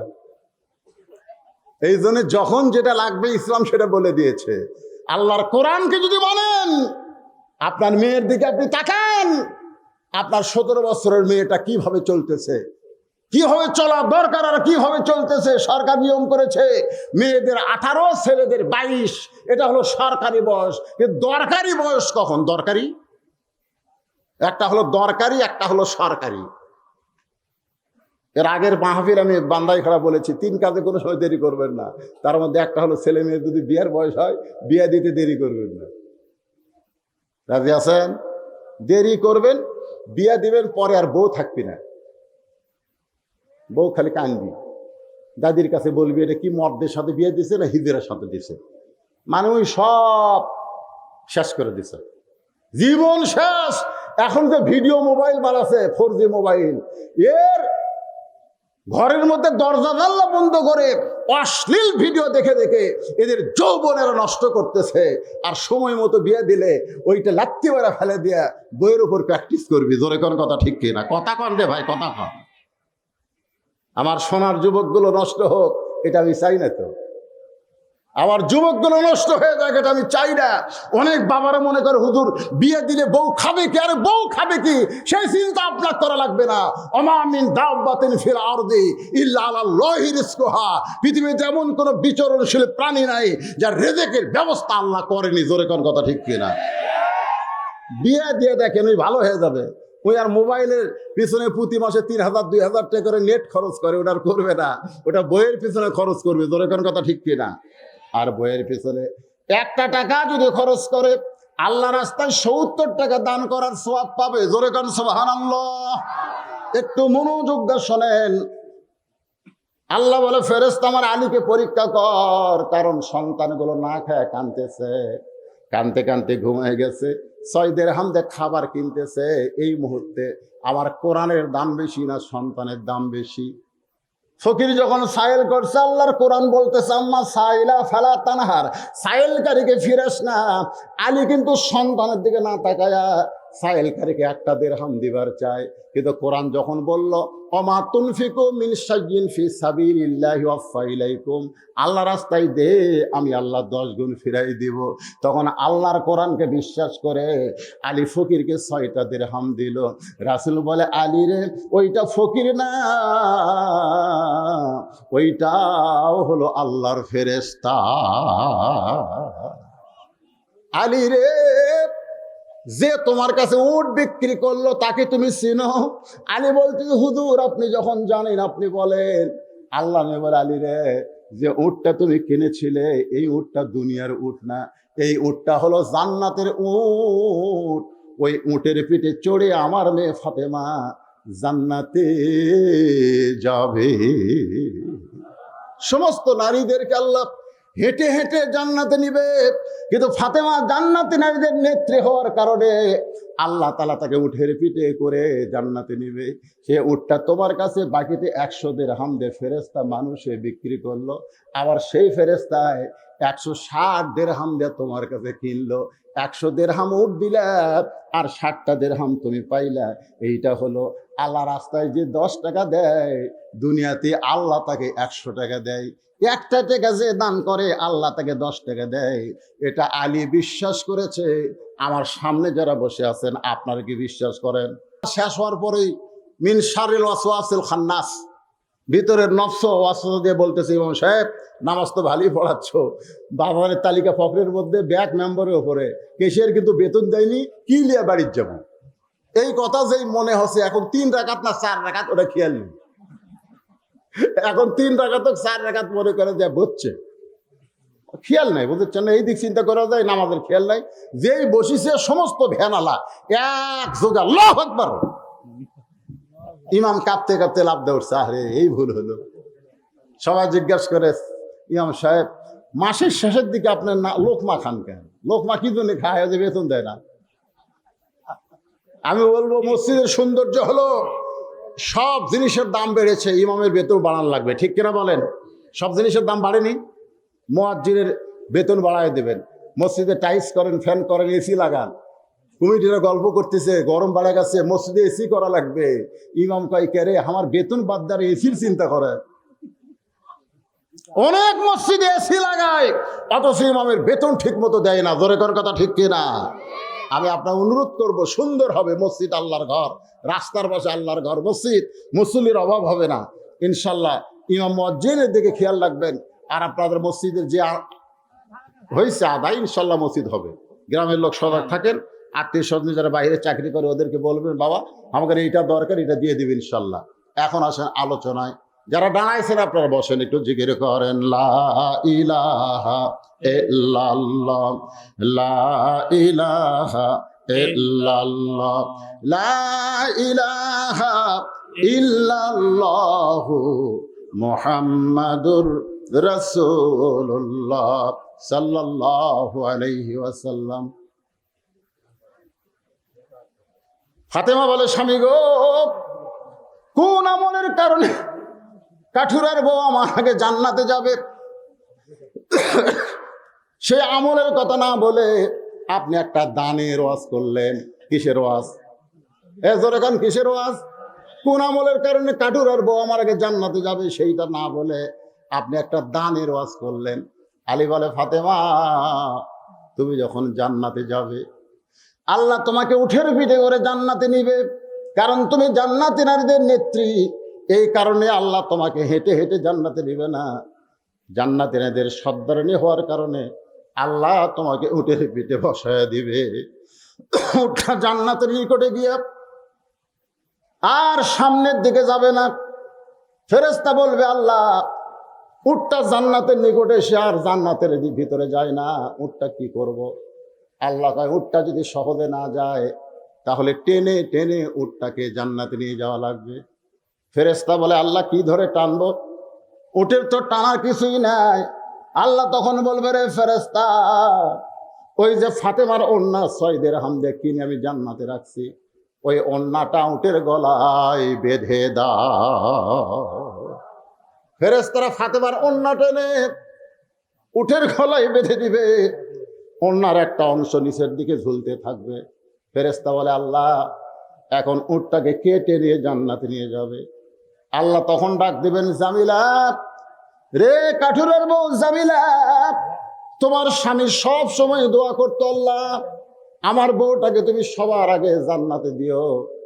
আমার যে বউটা আমার হুকুম ছাড়া ফাতেমার জন্য দরজা খোলে না, সে বইয়ের প্রতি আমি স্বামী এত খুশি হয়েছে, আল্লাহ, আমার বউটাকে সবার আগে তুমি জান্নাত দিও।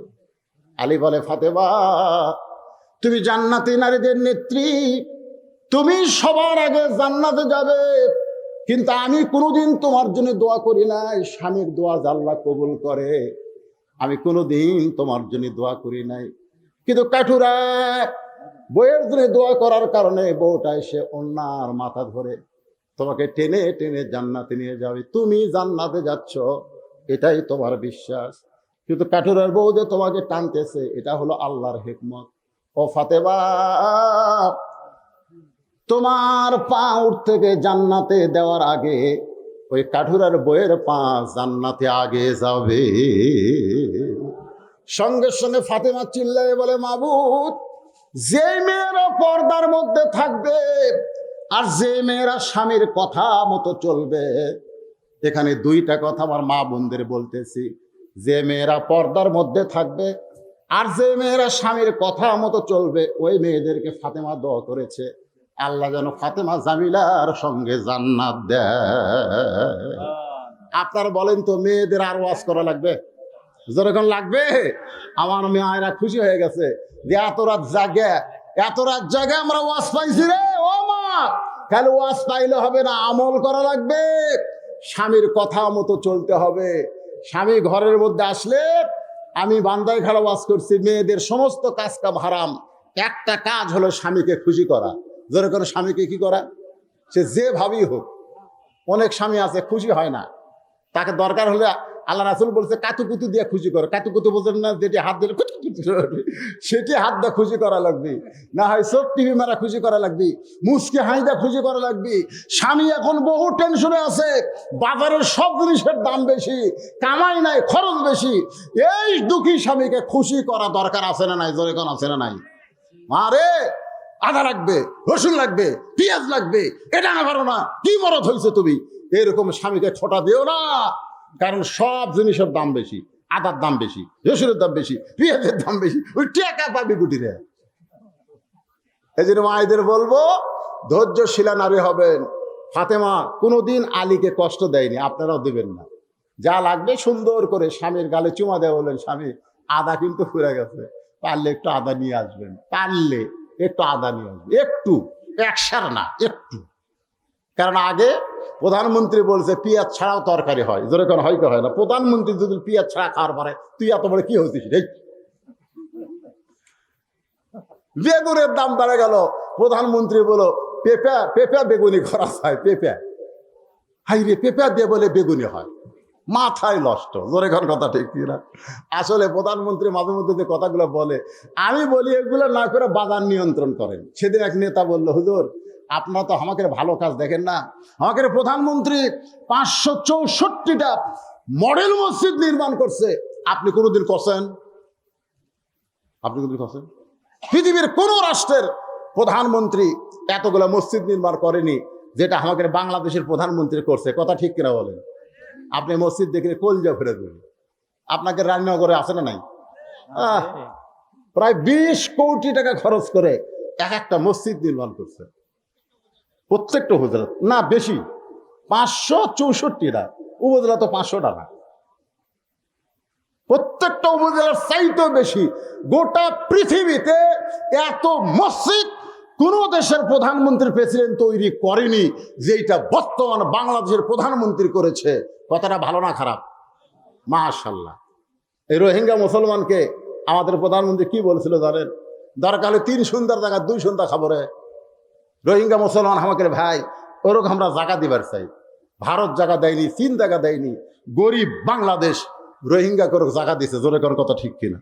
কিন্তু শালা রোহিঙ্গারা এখন দেশের মধ্যে চুরি করা শুরু করছে, বুঝছেন? এই জন্য তো কাউকে ভালোবাসা জায়গা দিলে পরে বিপদ হয়ে যায়। আমি সেদিন বলেছি যে 564টা মসজিদ না, 5000 মসজিদ করাও লাভ হবে না যদি মসজিদে মুসল্লি না থাকে। কথা কোন ঠিক কিনা? আমি প্রধানমন্ত্রীকে বিনয়ের সঙ্গে অনুরোধ করে বলেছি যে আপনি দেশের প্রধানমন্ত্রী, আপনার উপর আল্লাহ আইন করেছে, আল্লাযীনা ইন মাক্কান্নাহুম ফিল আরদ। আপনি যখন দেশের প্রধানমন্ত্রী হবেন তখন আপনার 1 নম্বর কাজ 564টা মসজিদ নির্মাণ করা না, 1 নম্বর কাজ পদ্মা সেতু নির্মাণ করা না, 1 নম্বর কাজ বাল্য বিয়া বন্ধ করা না, 1 নম্বর কাজ মাদক মুক্ত বাংলাদেশ করা না, 1 নম্বর কাজ হলো নামাজ কায়েম করা। জোরে কোন কথা ঠিক কিনা? মসজিদ সুন্দর হয়েছে, সব যুবক যদি নামাজ কায়েমের আইন পায়, 1 ওয়াক্ত নামাজ না বললে পাছার কাপড় তুলে ঘরের মধ্যে 5টা বাড়ি। কয়টা বাড়ি? চামড়ার চাবুক দিয়া সৌদি আরবের লোকেরা খুবই বেড়ায়, আমি নিজের চোখে দেখছি ভাই। পুরো জায়গা দেখা যাবে না, একটা ফাঁক আছে, ফাঁকের মধ্যে পাছা নিয়ে আসবে খুলে, বুঝছেন? ওরা কিছু দেখা যাবে না, বা ফাঁকের মধ্যে ওই দিক একজন চাপা দেবে আর এই দিক একজন খালি পেটা পেট পাছার ওপর। আমাদের যুবকগুলোকে নামাজি করবার গেলে এইরকম ওয়াজ দিয়ে নামাজ হবে না, আইন দিয়ে নামাজ পড়ান লাগবে। জোরে কর কথা ঠিক কিনা? 5 টাকার মাত্র 10টা লোট, কয় টাকা? 50 টাকা। ওয়ার যা শব্দ হবে ভাই। আর 1000 টাকার লোট যদি পকেটে আপনি 1 লাখও রাখেন তাও শব্দ হবে না। এরা হয়ে এসগি টাকার মতো, একই জায়গায় এদেরকে বেশি বসানো যাবে না, মাঝে মাঝে বসালে হবে। এই পকেটে 5 টাকা, এই পকেটে 5 টাকা, এই পকেটে 5 টাকা, তাহলে দেখবেন সাউন্ড হবে না। তো এক জায়গায় সব কয়টা বসাচ্ছেন। যিনারা পিছনে দাঁড়িয়ে আছেন আপনারা বসেন। আমি অচেনা কোনো বক্তা না, চেনা বক্তা না কি কোন, সরাসরিও দেখছেন আবার মোবাইলে তো শুনতেইছেন। মাশাআল্লাহ। আমি আজকে খুব দুঃখ ভারাক্রান্ত মন নিয়ে সূরা ফিল আপনাদের সামনে আলোচনা করব। সূরা ফিল নাম শুনছেন? ফিল মানে কি? হাতি। জোরে কোন কি? হাতি নিয়ে আলোচনা। কারণ আল্লাহর একটা ঘর ছিল কাবা ঘর। জোরে কোন কি ঘর? আর একটা ঘরের নাম কি? একেবারে কোরআনের আয়াতে দেখেন একসাথে আছে, সুবহানাল্লাযী আসরা বিআবদিহি লাইলাম মিনাল মাসজিদিল হারামি ইলাল মাসজিদিল আকসা। একসাথে আছে না নাই? তাহলে কাবা ঘর আব্রাহা বাদশাহ ধ্বংস করতে আসলে আবাবিল পাখি দিয়ে আল্লাহ হেফাজত করলো। আর আজকে ইসরায়েলের ইহুদিরা বাইতুল মুকাদ্দাসকে দখল করতেছে। এ পর্যন্ত 15,000 নিরীহ ফিলিস্তিনিকে তারা হত্যা করছে। তো আল্লাহ কি ঘুম পাড়তেছে? আপনাদের কি মনে হয়? ঘর দুটাই কার? তো একটা ঘর ধ্বংস করতে আসলো আব্রাহা বাদশাহ হাতি লিয়া, আর আল্লাহ আবাবিল পাখি দিয়ে তাদেরকে ধ্বংস করলো। যে সূরাটা আমি তেলাওয়াত করলাম এর মধ্যেই ঘটনা আছে না নাই?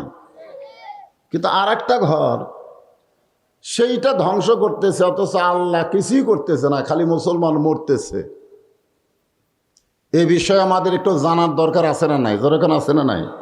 আপনারা কি মনে করেন আল্লাহ ঘুম পাড়তেছে? না।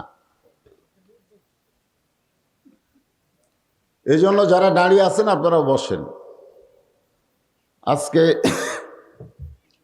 জায়গার নাম কি? চরকানাই। চরকানাই ডাঙ্গাপাড়া পশ্চিমপাড়া জামে মসজিদের উন্নয়ন কল্পে তাফসিরুল কোরআন মাহফিল। আজকের এই মাহফিলে যিনি সম্মানিত সভাপতি, ভাষণ দিয়ে চলে গেল কেন? ও খাবার গেছে, আচ্ছা ঠিক আছে। হাফেজ মোহাম্মদ জিয়াউর রহমান জিয়া, একটা হাফেজ মানুষ, ইউনিয়ন পরিষদের চেয়ারম্যান। মাশাআল্লাহ, খুশি না বেজা? হ্যাঁ, হাফেজরা মসজিদের ইমামতি করবে, বেতন পাবে না। বেতন বেশি করার জন্য কেশিয়ারের কাছে দরখাস্ত লিখবে, বলবে তুই ছাড়া বহু মৌলবি আছে। জোরে কোন কথা ঠিক কিনা? এই তো হাফেজদের কাম। কিন্তু আজকে দেখেন সর্বপ্রথম একজন হাফেজের নাম, তিনি আবার ইউনিয়ন পরিষদের সম্মানিত চেয়ারম্যান। আজকের এই মাহফিলের সম্মানিত সহসভাপতি, অনেকগুলোর নাম আছে। সকলকেই অন্তরের অন্তঃস্থল থেকে আমি শুভেচ্ছা জ্ঞাপন করছি। সম্মানিত প্রধান অতিথি জননেতা জনাব আলহাজ মোহাম্মদ আনোয়ার হোসেন হেলাল এমপি সাহেব, আমি এই আপনার অবরোধের কারণে আসতে চাচ্ছিলাম না, তো ওনারা গাড়ি নিয়ে গেছিল, যাই বলছে এমপি সাহেব থাকবে, এ সাহেব থাকবে, সে সাহেব থাকবে। কিন্তু আমি আপনাকে রানীনগরে যত মাহফিল করছি এমপি সাহেবকে কোনোদিনও পাইনি। এই সাহেব থাকে না। আজকের মাহফিলের সম্মানিত প্রধান অতিথি সহ সম্মানিত বিশেষ অতিথিবৃন্দ যিনারা রয়েছেন, বিশেষ এটা কি অতিথি, এটাও বিশেষ অতিথি, এটাও বিশেষ অতিথি, অসংখ্য অতিথি, সকলকেই অন্তরের অন্তঃস্থল থেকে আমি শুভেচ্ছা জ্ঞাপন করছি। সম্মানিত ওলামাই কেরাম, আপনাদের মাঝে মাঝে যে সমস্ত আলেম ওলামা বসে আছেন, মঞ্চে আছেন, মাগরিবের নামাজের পর থেকে আজকে অনেক রাত হয়েছে, কি কন? আমি কিন্তু আপনাকে এলাকায় অনেক মাহফিল করি, এত রাত্রে আমারে তুলে দেয় না, আজকে দিছে। আল্লাহ ভালো জানে কি নিয়ত। তো সম্মানিত ওলামাই কেরামকে অন্তরের অন্তঃস্থল থেকে আমি শুভেচ্ছা জ্ঞাপন করছি। এই মুহূর্তে আমার সামনে যারা বসে আছেন, যিনাদেরকে আল্লাহ দয়া করে, রহম করে, রহমত করে আজকের এই জান্নাতের বাগানে কবুল করেছেন, কিছুই কয় না। আপনারা কি নিজের ইচ্ছায় এখানে এসেছেন? না, এই যে এক ভাই বলছে আল্লাহ দিয়ে আইছে, এটা আপনার কথা না, আমার কথা না, এই কথা হলো আল্লাহর। কার কথা? আল্লাহর কথা। মা সাবাকা মিন হাসানাতিন ফামিন আল্লাহ। বান্দা বান্দির দ্বারা ভালো যখন কোনো কাজ হয়, সেই কাজ বান্দা বান্দি করে না, আল্লাহ করায়। আপনারা বলেন তো, এই কোরআনের মাহফিলে বসা, ওয়াজ শোনা, এটা ভালো কাজ না খারাপ কাজ? তাহলে এই কাজ আপনারা করালেন না আল্লাহ করালো? তো যে আল্লাহ দয়া করে, রহম করে আজকের এই জান্নাতের বাগানে আপনাদেরকে কবুল করেছেন, আমি আমার অন্তরের অন্তঃস্থল থেকে আপনাদেরকে শুভেচ্ছা জ্ঞাপন করছি। সম্মানিত মা বোনেরা, পর্দার অন্তরালে আছে? আমি শুনলাম ঘোষণা করলো যে তাদেরকে বক্তার ওয়াজ খালি শোনানো হবে না, দেখানোরও ব্যবস্থা আছে। মানে আমি যে ওয়াজ করতেছি ওনারা শুনবে এবং দেখবে। আপনারা যারা এখানে ওয়াজ শুনতেছেন, আপনারা সত্যি করে বলেন তো, মাগরিবের নামাজের পর থেকে এতক্ষণ পর্যন্ত মা বোনদের কোনো ওয়াজ হয়েছে? কথা কয় না। হয়েছে? হয়নি। এরা কি জন্য আসে আল্লাহ ভালো জানে।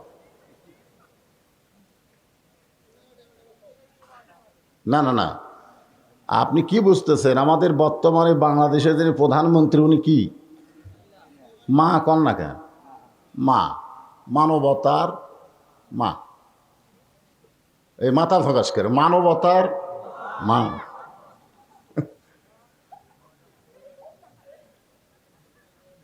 আমাদের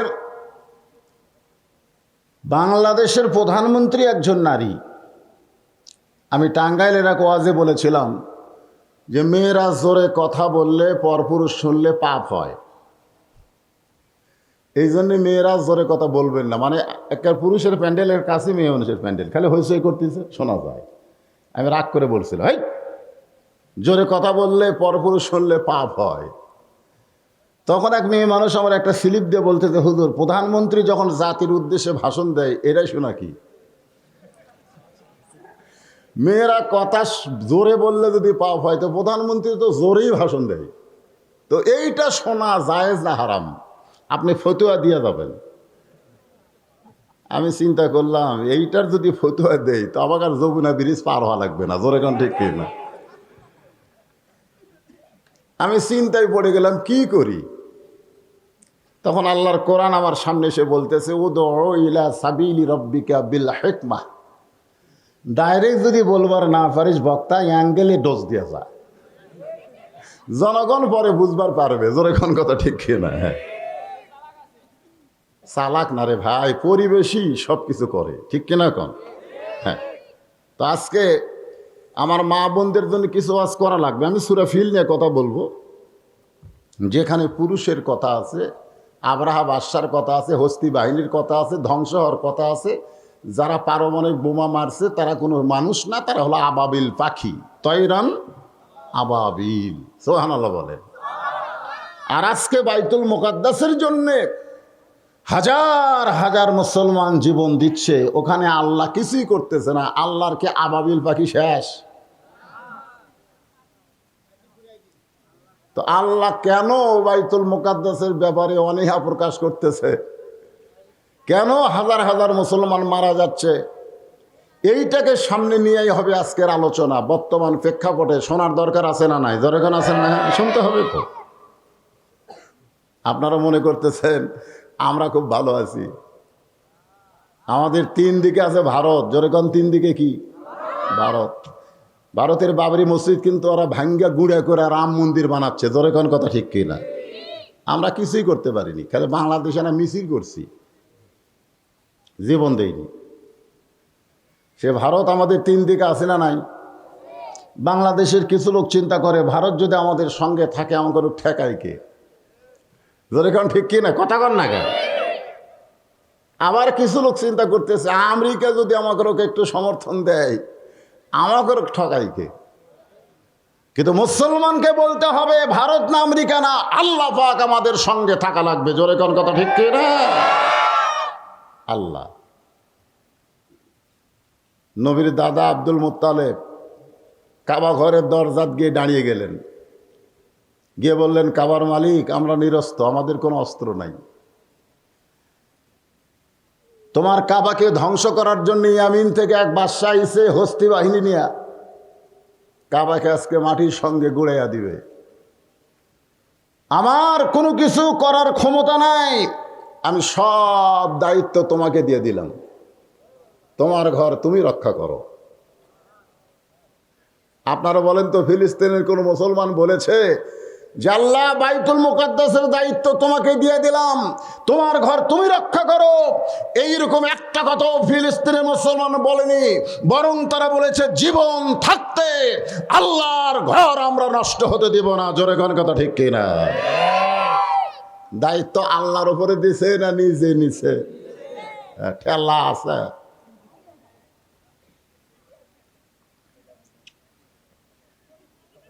হোসাইন রাদিয়াল্লাহকে বলেছিল আব্দুল্লাহ ইবনে মাসুদ। কে বলেছিল? আব্দুল্লাহ ইবনে মাসুদ রাদিয়াল্লাহ বলেছিল, ভাই খামাখা গন্ডগোল করে লাভ কি? ইয়াজিদের বাবা ছিল খলিফা মুয়াবিয়া, ইয়াজিদের বিশাল সৈন্যবহর, তুমি সামান্য কয়েকজন মানুষ নিয়ে তার সঙ্গে লড়ার দরকার কি? এর নাম হলো খামাখা গন্ডগোল। এর নাম কি? খামাখা গন্ডগোল। হোসেন রাদিয়াল্লাহ বললেন, আমি যুদ্ধ করতে যাচ্ছি না, আমি যুদ্ধ করতে যাচ্ছি না, খুব খেয়াল করবেন। সূরা ফিলের তাফসীর শুনবার গেলে একটু মনোযোগ দেওয়া লাগবে। আমি যুদ্ধ করতে যাচ্ছি না, কিছুক্ষণ পরে আব্দুল্লাহ ইবনে ওমর এসে হোসেন রাদিয়াল্লাহকে বললেন, আপনি যদি যুদ্ধ করতে না যান তাহলে কুফার দিকে রওনা দিলেন কেন? আপনি মদিনায় থাকেন, আপনি কুফার দিকে কেন যাচ্ছেন? হযরত হোসেন বললেন, আব্দুল্লাহ তোমার বাবার নাম কি? বলে, আমার বাবার নাম হলো ওমর। তুমি সত্যি করে বলো, তোমার বাবা কি নিজের ইচ্ছায় রাষ্ট্র পরিচালনা করেছে না আল্লাহর ইচ্ছায়? আব্দুল্লাহ বলতেছে, আমার বাবা আল্লাহর ইচ্ছায় রাষ্ট্র পরিচালনা করেছে। হোসেন রাদিয়াল্লাহু বললেন, তুমি 6 লক্ষ হাদিসের হাফেজ, 30 পারা কোরআনের হাফেজ, তোমার মতন যোগ্য সন্তান থাকতে তোমার বাবা তোমাকে খেলাফতি না দিয়ে কেন বললেন যে আমি চলে যাওয়ার পরে যাকে তোমাদের মনস্থ হয়, পছন্দ হয়, তাকে তোমরা খলিফা বানায়ো? তোমার মতন যোগ্য সন্তানকে না দিয়া তোমার বাবা এই নিয়ম করে গেল কেন? এটা কি তোমার বাবার নিয়ম না রাসূলের নিয়ম? কথা কন না কেন? আল্লাহ রাসূল দুনিয়া থেকে যাওয়ার সময় কাউকে খলিফা বানায় যান নাই। সাহাবীরা হয়তো আবু বকরকে খলিফা বানাইছেন, ঠিক কিনা বলেন? এরপর আবু বকর রাদিয়াল্লাহু চলে যাওয়ার পরে সাহাবীরা পরামর্শ করে হয়তো উমরকে খলিফা বানাইছেন। এরপরে উমর রাদিয়াল্লাহু যাওয়ার পরে ওসমান, তারপরে আলী, তারপরেই তো মুয়াবিয়া। জোরে কোন কথা ঠিক কিনা? আর মুয়াবিয়া চলে যাওয়ার আগে ইয়াজিদকে খেলাফতি দিয়ে গেলেন, যেটা ইসলামের প্রথম যেটা ছিল না সেটা শুরু হলো। আমাদের বাংলাদেশে কি চলতেছে? ক্ষমতার স্বাদ যদি একবার কেউ পায় তাহলে সে আর ক্ষমতা ছাড়বার চায় না। জোরে কোন কথা ঠিক কিনা? ইসরায়েলের ইহুদিরা ওরা চিন্তা করতেছে, বাইতুল মুকাদ্দাস যদি আমাদের হাতে থাকে গোটা পৃথিবী আমাদেরকে ঠকাবার পারবে না, কারণ বাইতুল মুকাদ্দাস আর যাই হোক ঘর টাকা, কিন্তু বাইতুল মুকাদ্দাস কি ইহুদির? এখানে আল্লাহ উল্লেখ করলেন, সুবহানাল্লাযী আসরা বিআবদিহি লাইলাম মিনাল মাসজিদিল হারাম ইলাল মাসজিদিল আকসা। আপনারা বলেন তো মসজিদ কার? না না, আল্লাহর না। এটা কি মুসলমানের না ইহুদির? হিন্দুদের কি মন্দির? আপনারা জানেন তো মোটামুটি, একটু বলেন। হিন্দুদের কি মন্দির, খ্রিস্টানদের কি গির্জা, আর ইহুদির প্যাগোডা। জোরে কান ইহুদির। তো ওদের প্যাগোডা বাদ দিয়ে ওরা মুসলমানের মসজিদকে দখল করতে কেন চায়? রানীনগরের মুসলমান, এটা আমাকে জানা দরকার ভাই। আপনারা বুঝতে পারতেছেন না, 3 দিকে ভারত, একদিকে সাগর। কোন এক নেতা বলেছিল, ভারত যদি বাংলাদেশকে ধরে বাংলাদেশ পলানার জায়গা পালবে না। এই মৌলানারা খালি ভারত বিদ্বেষী কথা বলে। আমার ভিসা দেয় না ভারতে যাইতে, কারণ আমি স্টার জলসা জি বাংলার বিরুদ্ধে ওয়াজ করি না? আমাদের মাগুলো নষ্ট হয়ে গেল এই 2টা চ্যানেলের কারণে। আমার এই ওয়াজটা মিডিয়ার মাধ্যমে আবার ভারতে গেছে। ভারতের তথ্যমন্ত্রী এটা দেখেছে, কে রে এই বক্তা, কে রে, ই তো খালি ওয়াজ তুটলি মেয়ে মানুষ স্টার জলসা জি বাংলা নিষেধ করে। আমি যতই নিষেধ করি, মা বোনেরা কে দেখা ছাড়ছে, মজা পাচ্ছে। ধরে কোন কি, আমার ওয়াজের মধ্যে মজা পাইনি, স্টার জলসার মধ্যে মজা পাচ্ছে। আলাম তারা কাইফা ফাআলা রাব্বুকা বিআসহাবিল ফিল। আপনারা বলেন তো, সূরা ফিল কার উপর নাযিল হয়েছে? আমাদের নবীর উপরে। কার উপরে? আর আব্রাহা কাবা ঘর ধ্বংস যখন করবার আইছিল তখন কি নবী ছিল? নবী ছিল না। নবী দুনিয়াতে আসার 5 বছর আগে, জোরে কোন কয় বছর? 5 বছর আগে কাবা ঘর ধ্বংস করতে এসেছিল। অথচ আল্লাহ বলতেছে, আপনি কি দেখেননি? আপনি কি দেখেন নাই ওই হস্তি বাহিনীকে যারা কাবা ঘর ধ্বংস করতে এসেছিল? আপনি কি দেখেননি? তো রাসূল দেখবে কেমনি? রাসূলের তো তখন জন্মই হয়নি। এই কথা বলার পিছনে কারণ কি? কারণ নাই? যখন কারণ আছে না নাই? হোসাইন বললেন, আব্দুল্লাহ, তোমার মতন যোগ্য সন্তানকে তোমার বাবা খলিফা না করে মুয়াবিয়া এমন একজন ছেলেকে খলিফার দায়িত্ব দিল যে ছেলের চরিত্রের কোনো গ্যারান্টি, জোরে কোন গ্যারান্টি, আগে ভালো আছিল, আগে ভালো আছিল, কিন্তু ক্ষমতা পাওয়ার পর একটা মজা, জোরে কোন কি একটা মজা। তিনটা খারাপ কাজ করছে ইয়াজিদ। 1 নম্বর খারাপ কাজ হচ্ছে হোসেন রাদিয়াল্লাহকে হত্যা করছে। 2 নম্বর খারাপ কাজ হলো মদিনায় গণধর্ষণ, গণহত্যা চালাইছে। 10,000 সাহাবীকে হাররার যুদ্ধে ইয়াজিদ ধ্বংস করেছে, হত্যা করেছে। কয় হাজার? 10,000। যারা হজ করছেন তারা আপনি ওই বাইতুল জান্নাতুল বাকির মধ্যে ঢুকতে গেলেই দেখবেন 10,000 সাহাবীর কবর জান্নাতুল বাকি, জোরে কোন সুবহানাল্লাহ। আর একটা হলো কাবা ঘরে কামান মারছে। কামান বোঝেন? কাবা ঘরে দূর থেকে গুলি মারছে, কামান মারছে। কাবা ঘর কিছু অংশ ভেঙে ফেলে দিয়েছিল ইয়াজিদ। আপনার বলেন তো এই 3টা কাম কি ভালো কাম? অনেকে বলে খালি হোসাইনলা কথা কয়। হোসাইনকে আপনাদের শত্রু নাকি? ওমর ফারুক বললেন, ইয়া রাসূলুল্লাহ, আসরের নামাজের প্রথম সেজদায় 3 বার সুবহান রাব্বিয়াল আলা, 3 বার সুবহান রাব্বিয়াল আলা পাঠ করলাম, কিন্তু দ্বিতীয় সেজদায় 100 বার সুবহান রাব্বিয়াল আলা পাঠ করি, তাও তো আপনি সেজদা তোলেন না, ব্যাপার কি? নামাজ শেষ হলে কথা হযরত ওমর রাসূলকে বললেন। আল্লাহ রাসূল বললেন, প্রথম সেজদা আমি স্বাভাবিকভাবেই করেছি 3 বার সুবহান রাব্বিয়াল আলা, কিন্তু দ্বিতীয় সেজদা যখন দিলাম এমন সময় দুইজন পবিত্র আমার কাঁধের উপর এসে বসলো। ওরা নামে না, আমি নামাবার চাই, কিন্তু নামাজের মালিক আল্লাহ বলে নামাবেন না। যতক্ষণ বসে থাকবে ততক্ষণ আপনি সেজদায় থাকবে। তো সমস্ত সাহাবীরা বললেন, হুজুর এই 2 পবিত্র কে? এই 2 পবিত্র, যে 2 পবিত্র আপনার কাঁধের উপর এসে বসলো, সেজদা দেওয়া অবস্থা আপনার পিঠের উপরে বসলো, যতক্ষণ না নামবে সেজদা আল্লাহ তুলতে নিষেধ করলো। এই 2 পবিত্রর নাম কি? আল্লাহ রাসূল বললেন, সাইদুস শাবাবে আহলেল জান্নাহ হাসান হোসাইন রাদিয়াল্লাহু তাআলা আনহুমা, জান্নাতি যুবকদের সর্দার 2 জন, নাম হলো হাসান আর হোসাইন। জোরে কোন সুবহানাল্লাহ। আপনি কি খবর চাচ্ছেন? জান্নাতে যখন যাবেন তখন কি বুড়া হয়ে যাবেন না জুয়ান হয়ে যাবেন? তো জুয়ান হয়ে গেলে তাহলে আমাকে সর্দারের নাম কি? কথা কয় না, কথা কয় না। হাসান হোসেন। এই যুবকের, এই তোমরা তো খালি মেসি নেইমার লিয়া পাগল হয়ে গেছো। মেসি আর নেইমার, আর বাংলাদেশকে ক্রিকেট খেলা এবার শেষ। একেবারে ভুটভুটির চলে সব চলে যাচ্ছে, কাটুরে দিচ্ছে, সব ভুটভুটির চলে যাচ্ছে। পাগলগুলা, ওইগুলো শয়তানদের পাগল না হয়ে হাসান হোসেনের পাগল হও যদি জান্নাতে যাবার চাও। জোরে কোন কথা ঠিক কি না? মা তার সন্তানকে বলতেছে, বাবা, ইসরায়েলের ইহুদিরা আল্লাহর কাবা ঘর বাইতুল মুকাদ্দাস ধ্বংস করার জন্য এসেছে, তোমরা যাও। ছোট বাচ্চা বলে, মা কি নিয়ে যাব? কি নিয়ে যাব? আমাকে তো অস্ত্র নাই।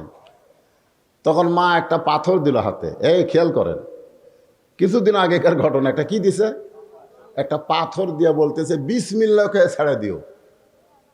কি এই বাচ্চা রে, তোরকে থেকে ছোট বাচ্চা রে, তোরা তো বড় হয়েছ, তোরকে চাইতেও ছোট, 4 বছর 5 বছরের বাচ্চা, হাতে একটা ঢিল নিয়ে বিসমিল্লাহ কয়ে মারছে। বিসমিল্লাহ কয়ে যে পাথর মারছে, পাথর তো ইহুদির গায়ে লাগেই নাই, কিন্তু ওরা গুলি করলো, সঙ্গে সঙ্গে বাচ্চাটা দুনিয়া থেকে বিদায় নিল। ওখানে মা সন্তানের দেহের কাছে গিয়া বলতেছে, আলহামদুলিল্লাহ। আপনারা বলেন তো, মরে গেলে আমরা কি কই? তো মা আলহামদুলিল্লাহ কয় কেন? পাগলা হচ্ছে, মা পাগলি হচ্ছে, এজর এখন পাগলি হচ্ছে। মা আলহামদুলিল্লাহ বলার কারণ হলো ওয়ালা তাকুলু লিমান ইউকতালু ফি সাবিলিল্লাহি আমওয়াতুন বাল আহইয়াউ ওয়ালাকিন লা তাশউরুন। এর বাংলা অর্থ কি? আল্লাহ রাস্তায় যাদেরকে হত্যা করা হয়, আপনারা কি আল্লাহর কোরআন বিশ্বাস করেন? বিশ্বাস করেন? বিশ্বাস করলে এই কথাগুলো বলে লাভ আছে। অনেকে বলবে না হুজুর আপনার ওয়াজ আমরা শুন বেড়াচ্ছি। আরে আপনারা তো আর কি শ্রোতা, তার সাথে ভালো শ্রোতা হলে আবু জেহেল। আপনারা তো বসে থেকে শুনতেছেন অর্ধেক রাত, আর আবু জেহেল দাঁড়িয়ে থেকে সারা রাত শুনছে। সকালবেলা মিটিংয়ের মধ্যে গিয়া বলতেছে এত সুন্দর কোরআনের বাণী, আমার রাতটা কোন দিক দিয়ে গেল আমি বুঝবারই পারিনি। সুবহানাল্লাহ কবেন না? তাহলে আবু জেহেলের কাছে কোরআনের বাণী ভালো না খারাপ? বলছে এত সুন্দর কোরআনের বাণী, রাতটা কোন দিক দিয়ে গেল আমি বুঝবারই পারিনি। আবু সুফিয়ান বলেন এটা যেই কোরআন শুনতে এত ভালো লাগে সেই কোরআন ধরলে অসুবিধা কি? আমার দিকে খেয়াল করেন, যে কোরআন শুনতে এত ভালো লাগে সেই কোরআন ধরলে কি করা লাগবে? কথা কয় না, বোঝার কথা কে বলতে? ধরা লাগবে রে, এরকম ধরা লাগবে, এরকম ধরা লাগবে। এটা ধরবার গেলে ঠেলা আছে। এই ফুচকা করক বলেন, এরা কেউ পারবে না, কারণ এরা প্রাইমারি পড়ে, এরা জীবনে পেশাব করে পানি দেয় না, বসে থেকেও করে না। জোরে কোন কথা ঠিক কিনা? হ্যাঁ, ওরা পারবি না। ওরা একদম বাগডম ঘোরাডম সাজে ঢাক ঢোলক ঝাঁঝর বাজে, এই মিথ্যা শিক্ষা পড়তে পড়তে এর জীবনে শেষ। এই কোরআন ধরবে যারা, লা ইয়ামুসসুহু ইল্লাল মুতাহহারুন, কখনোই স্পর্শ করতে পারবা না যতক্ষণ পবিত্র না হবা। পবিত্র হয়ে কোরআন ধরতে হবে। কোরআন মানুষকে পবিত্র বানায় দিবে। জোরে খান সুবহানাল্লাহ। আবু সুফিয়ান বলতেছে যেই কোরআন শুনতে এত ভালো লাগে সেই কোরআন ধরলে অসুবিধা কি? আবু জেহেল বলতেছে পরিবেশ খারাপ। পরিবেশ জোরে বলা যাবে না। কোরআন ধরলে অসুবিধা কি? এটা পরিবেশ বর্তমানে ভালো না, জোরে বলা যাবে না। তুই ওর কাছে আয়, কানে কানে বলি। বর্তমানে আপনারা বলেন তো সব কথা কি জোরে বলা যাবে? যাবে না। সব কথা জোরে বলা খুব সমস্যা। আবু সুফিয়ান জায়গা থেকে উঠে আবু জেহেলের কাছে আসছে, কানের কাছে মুখ লাগায় বলতেছে এই কোরআন ধরলে অসুবিধা হলো আমার ভুয়া নেতৃত্ব চলবে না, আসল নেতা হয়ে যাবে আব্দুল্লাহর এতিম পোলা। তার মানে বাংলাদেশের মুসলমান যদি কোরআন ধরে তাহলে ভুয়া নেতা একটাও চলবে না। ধরে কোন কথা ঠিক না? এইটাই হলো সমস্যা। একটু মনোযোগ দিবেন। আল্লাহর কোরআনে বলতেছেন আমার রাস্তায় যাদেরকে হত্যা করা হয়, বাইতুল মুকাদ্দাসকে হেফাজত করতে গিয়া যাদেরকে হত্যা করা হলো, আল্লাহ বললেন তাদেরকে মৃত্যু বলো না, আমি আল্লাহ বলতেছি তারা জীবিত। সবাই সুবহানাল্লাহ বললেন না কেন? বিশ্বাস হলো না? এটাকে আমার বাপের কথা করছি না আল্লাহর কথা? তো আল্লাহর কথা শোনার পরে যদি সুবহানাল্লাহ মুখে না আসে কি করবেন? নাউযুবিল্লাহ। একবার সুবহানাল্লাহ কন, জান্নাতের মধ্যে আপনার নামে আল্লাহ একটা গাছ লাগাই দিবে, যে গাছের ছায়া অতিক্রম করতে তাজা ঘোড়ার 500 বছর লাগবে। যতবার কবেন ততবার একটা করে গাছ হইবে। এখন হয়তো আপনার বলতেছেন হুজুর তাহলে জান্নাত কত বড়? সর্বশেষে জাহান্নাম খাটিয়া যে ব্যক্তি জান্নাত যাবে, মানে সবার শেষে আর কেউ নাই, ওই জাহান্নাম খাটিয়া টয়লা হয়ে এক নদীর গোসল করা সুন্দর সাইজ দিয়ে জান্নাতে যাবে। ওই ব্যক্তিকে যে জান্নাত দেওয়া হবে সেই জান্নাত এই পৃথিবীর চাইতে 9 গুণ বড়। জোরে কোন সুবহানাল্লাহ। কি মনে করতেছেন? তা আপনারা কি জান্নাত মরুভূমি বানিয়ে থবেন? জান্নাতের গাছ আল্লাহ লাগাবে আপনার নামে। সুবহানাল্লাহ বলবে। হ্যাঁ। আর যদি যুবকরা নামাজ পড়ে, আপনি বলেন তো 5 ওয়াক্ত নামাজ পড়ে এরকম একটা যুবক রানীনগরে আপনার পাচ্ছেন যে আর্জেন্টিনার পতাকা টাঙ্গাছে? বার করেন। একটা যুবক আপনি পাচ্ছেন যে 5 ওয়াক্ত নামাজ পড়ে ব্রাজিলের জার্সি গাওয়াত দিয়েছে? যারা 5 ওয়াক্ত নামাজ পড়বে, ইন্না সলাতা তানহানিল ফাহশাই ওয়াল মুনকার, একমাত্র নামাজই পারে মানুষকে যাবতীয় খারাপি থেকে বাঁচায় দিতে। আল্লাহ পাক আমাদের সকলকে ফজরের নামাজ জামাতের সঙ্গে আদায় করার তৌফিক দান করুক। সকলে বলে আল্লাহুম্মা আমিন। আস্তাগফিরুল্লাহ পড়েন, আস্তাগফিরুল্লাহ রাব্বি মিন কুল্লি জামবি ওয়া আতুবু ইলাই, লা হাওলা ওয়ালা কুওয়াতা ইল্লা বিল্লাহিল আলিয়্যিল আযীম। আল্লাহুম্মা আমিন। আল্লাহুম্মা আনতাস সালাম ওয়া মিনকাস সালাম, তাবারাকতা ইয়া যাল জালালি ওয়াল ইকরাম। আয় আল্লাহ তাআলা, বড় আশা নিয়ে আইছিলাম সরকারায় মাহফিলে, মাগরিবের নামাজের পর এখানে এসেছি, এশার নামাজ মসজিদ জামাতের সঙ্গে আদায় করেছি। মনে আশা করেছিলাম 10টার সময় টেজে আসবো, 12টার মধ্যে বাস শেষ করে দিব, ফজরের নামাজ আমরা জামাতের সঙ্গে আদায় করব। কিন্তু আল্লাহ, তোমার ঘর মসজিদের উন্নয়ন কল্পে আদায় করতে একটু দেরি হয়ে গেছে, যার কারণে 10:30টার পরে টেজে আইছি। আসার পর আলোচনা করতে এখন অনেক রাত হয়ে গেছে। তোমার বান্দাদের নিয়ে আমি হাত তুলেছি। আল্লাহ মেহেরবানি করে আজকের মাহফিল আমাদের সকলের হেদায়েতের জন্য, নাজাতের জন্য, জান্নাতের জন্য কবুল করে নাও। এই মাহফিলের শুরু থেকে শেষ পর্যন্ত যত আলোচনা হয়েছে আল্লাহ মেহেরবানি করে ভুল ত্রুটি মাফ করে যা হাদিয়া মঞ্জুর করো, সোনার মদিনায় কবুল করে নাও। তামাম আম্বিয়া কেরাম, আসহাবে কেরাম, তাবিঈন কেরাম, তাবিঈন কেরাম, তামাম পৃথিবীর মাটির নিচে যত মুমিন মুমিনা শুয়ে আছে আল্লাহ, সকলে আরো আফরে হাদিয়া কবুল করো।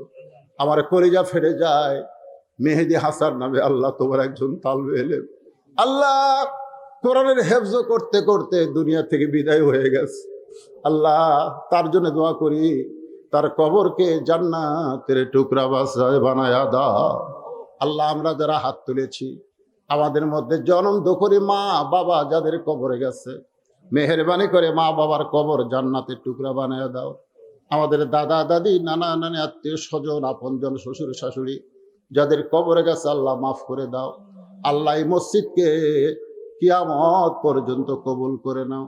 এই মসজিদের জায়গা যারা দিল, মসজিদ ঘর যারা নির্মাণ করলো, আজও যারা মসজিদ সুন্দর করার জন্য দান করেছে, কেউ জানলা দিয়েছে, কেউ ফ্যান দিয়েছে, কেউ টাকা দিয়েছে, কেউ ধান দিয়েছে, কেউ সিমেন্ট দিয়েছে, যাই যেটা পারছে, এমনকি গামছার মধ্যে 10টা টাকা হলেও যারা দান করে দিছে, আল্লাহ মেহেরবানি করে সবার দানকে জান্নাতের বিনিময়ে তুমি কবুল করে নাও। মসজিদের সভাপতি, সহসভাপতি, সেক্রেটারি, কেশিয়ার সদস্য, ইমাম, মসজিদ, মুসল্লিকে আল্লাহ তুমি কবুল করো। আজকের মাহফিলের সভাপতি, চেয়ারম্যান সাহেব সহ, প্রধান অতিথি এমপি সাহেব সহ, বিশেষ অতিথিবৃন্দ যারা, আল্লাহ সকলকেই তুমি কবুল করো। আল্লাহ, আমি আসার পর একজন আমাকে বলল, হুজুর কাশী কালী পূজা হচ্ছে, আজকে মাহফিলের লোক হবে না। কিন্তু আল্লাহ তোমার বান্দারা ইমানের পরীক্ষায় পাশ করেছে। আল্লাহ ওইগুলো মেলাত না গিয়া তোমার কোরআনের মাহফিলে যারাই আসলো, যারাই বসলো, এত রাত পর্যন্ত যারা শুনলো, আখেরি মোনাজাতে হাত তুলে আমিন আমিন যারা করলো, তাদের সকলকেই তুমি কবুল করো। ফিলিস্তিনি মুসলমানকে আল্লাহ তুমি হেফাজত করো। আল্লাহ আল্লাহ রক্তের বিনিময়ে বাইতুল মুকাদ্দাস মুসলমানকে দিয়ে দাও। আল্লাহ আল্লাহ কত মার কোল থেকে সন্তান চলে যাচ্ছে, সন্তানের সামনে মা চলে যাচ্ছে। আল্লাহ নারী বিধবা হচ্ছে, স্বামী শহীদ হচ্ছে। এ পর্যন্ত 15,000 নিরীহ ফিলিস্তিনিকে ওরা হত্যা করছে। আল্লাহ আল্লাহ ইসরায়েলকে তুমি পৃথিবী থেকে ধ্বংস করে দাও। আল্লাহ আল্লাহ তোমার ঘরের যারা শত্রু তাদেরকে তুমি ধ্বংস করে দাও। আল্লাহ তুমি আব্রাহা বাদশাকে ধ্বংস করেছো, এদেরকেও তুমি ধ্বংস করে দাও। আল্লাহ আল্লাহ ফিলিস্তিনের উপরে রহমত বরকত নাজিল করো। আল্লাহ অত্র এলাকায় চরকের আশেপাশ থেকে যারা এসেছে আল্লাহ সকলের প্রতি তুমি রহম করো। যেদিন আমাদের মৃত্যু হবে, আমার মা বোনেরা যারা পর্দার অন্তরালে বসে বসে শুনেছে, আবিদা সালিহা পর্দারজি কবুল করে মা ফাতেমার চরিত্র দান করো। যেদিন আমাদের মৃত্যু হবে, দিনটা যেন জুমার দিন হয়, মাসটা যেন রমজান মাস হয়, ইমানের সাথে ইজ্জতের সাথে মুসলমান হয়ে এ দুনিয়া থেকে বিদায় নেওয়ার কালে আমাদের সকলের জবানে তুমি জারি করে দিও লা ইলাহা ইল্লাল্লাহু মুহাম্মাদুর রাসূলুল্লাহ।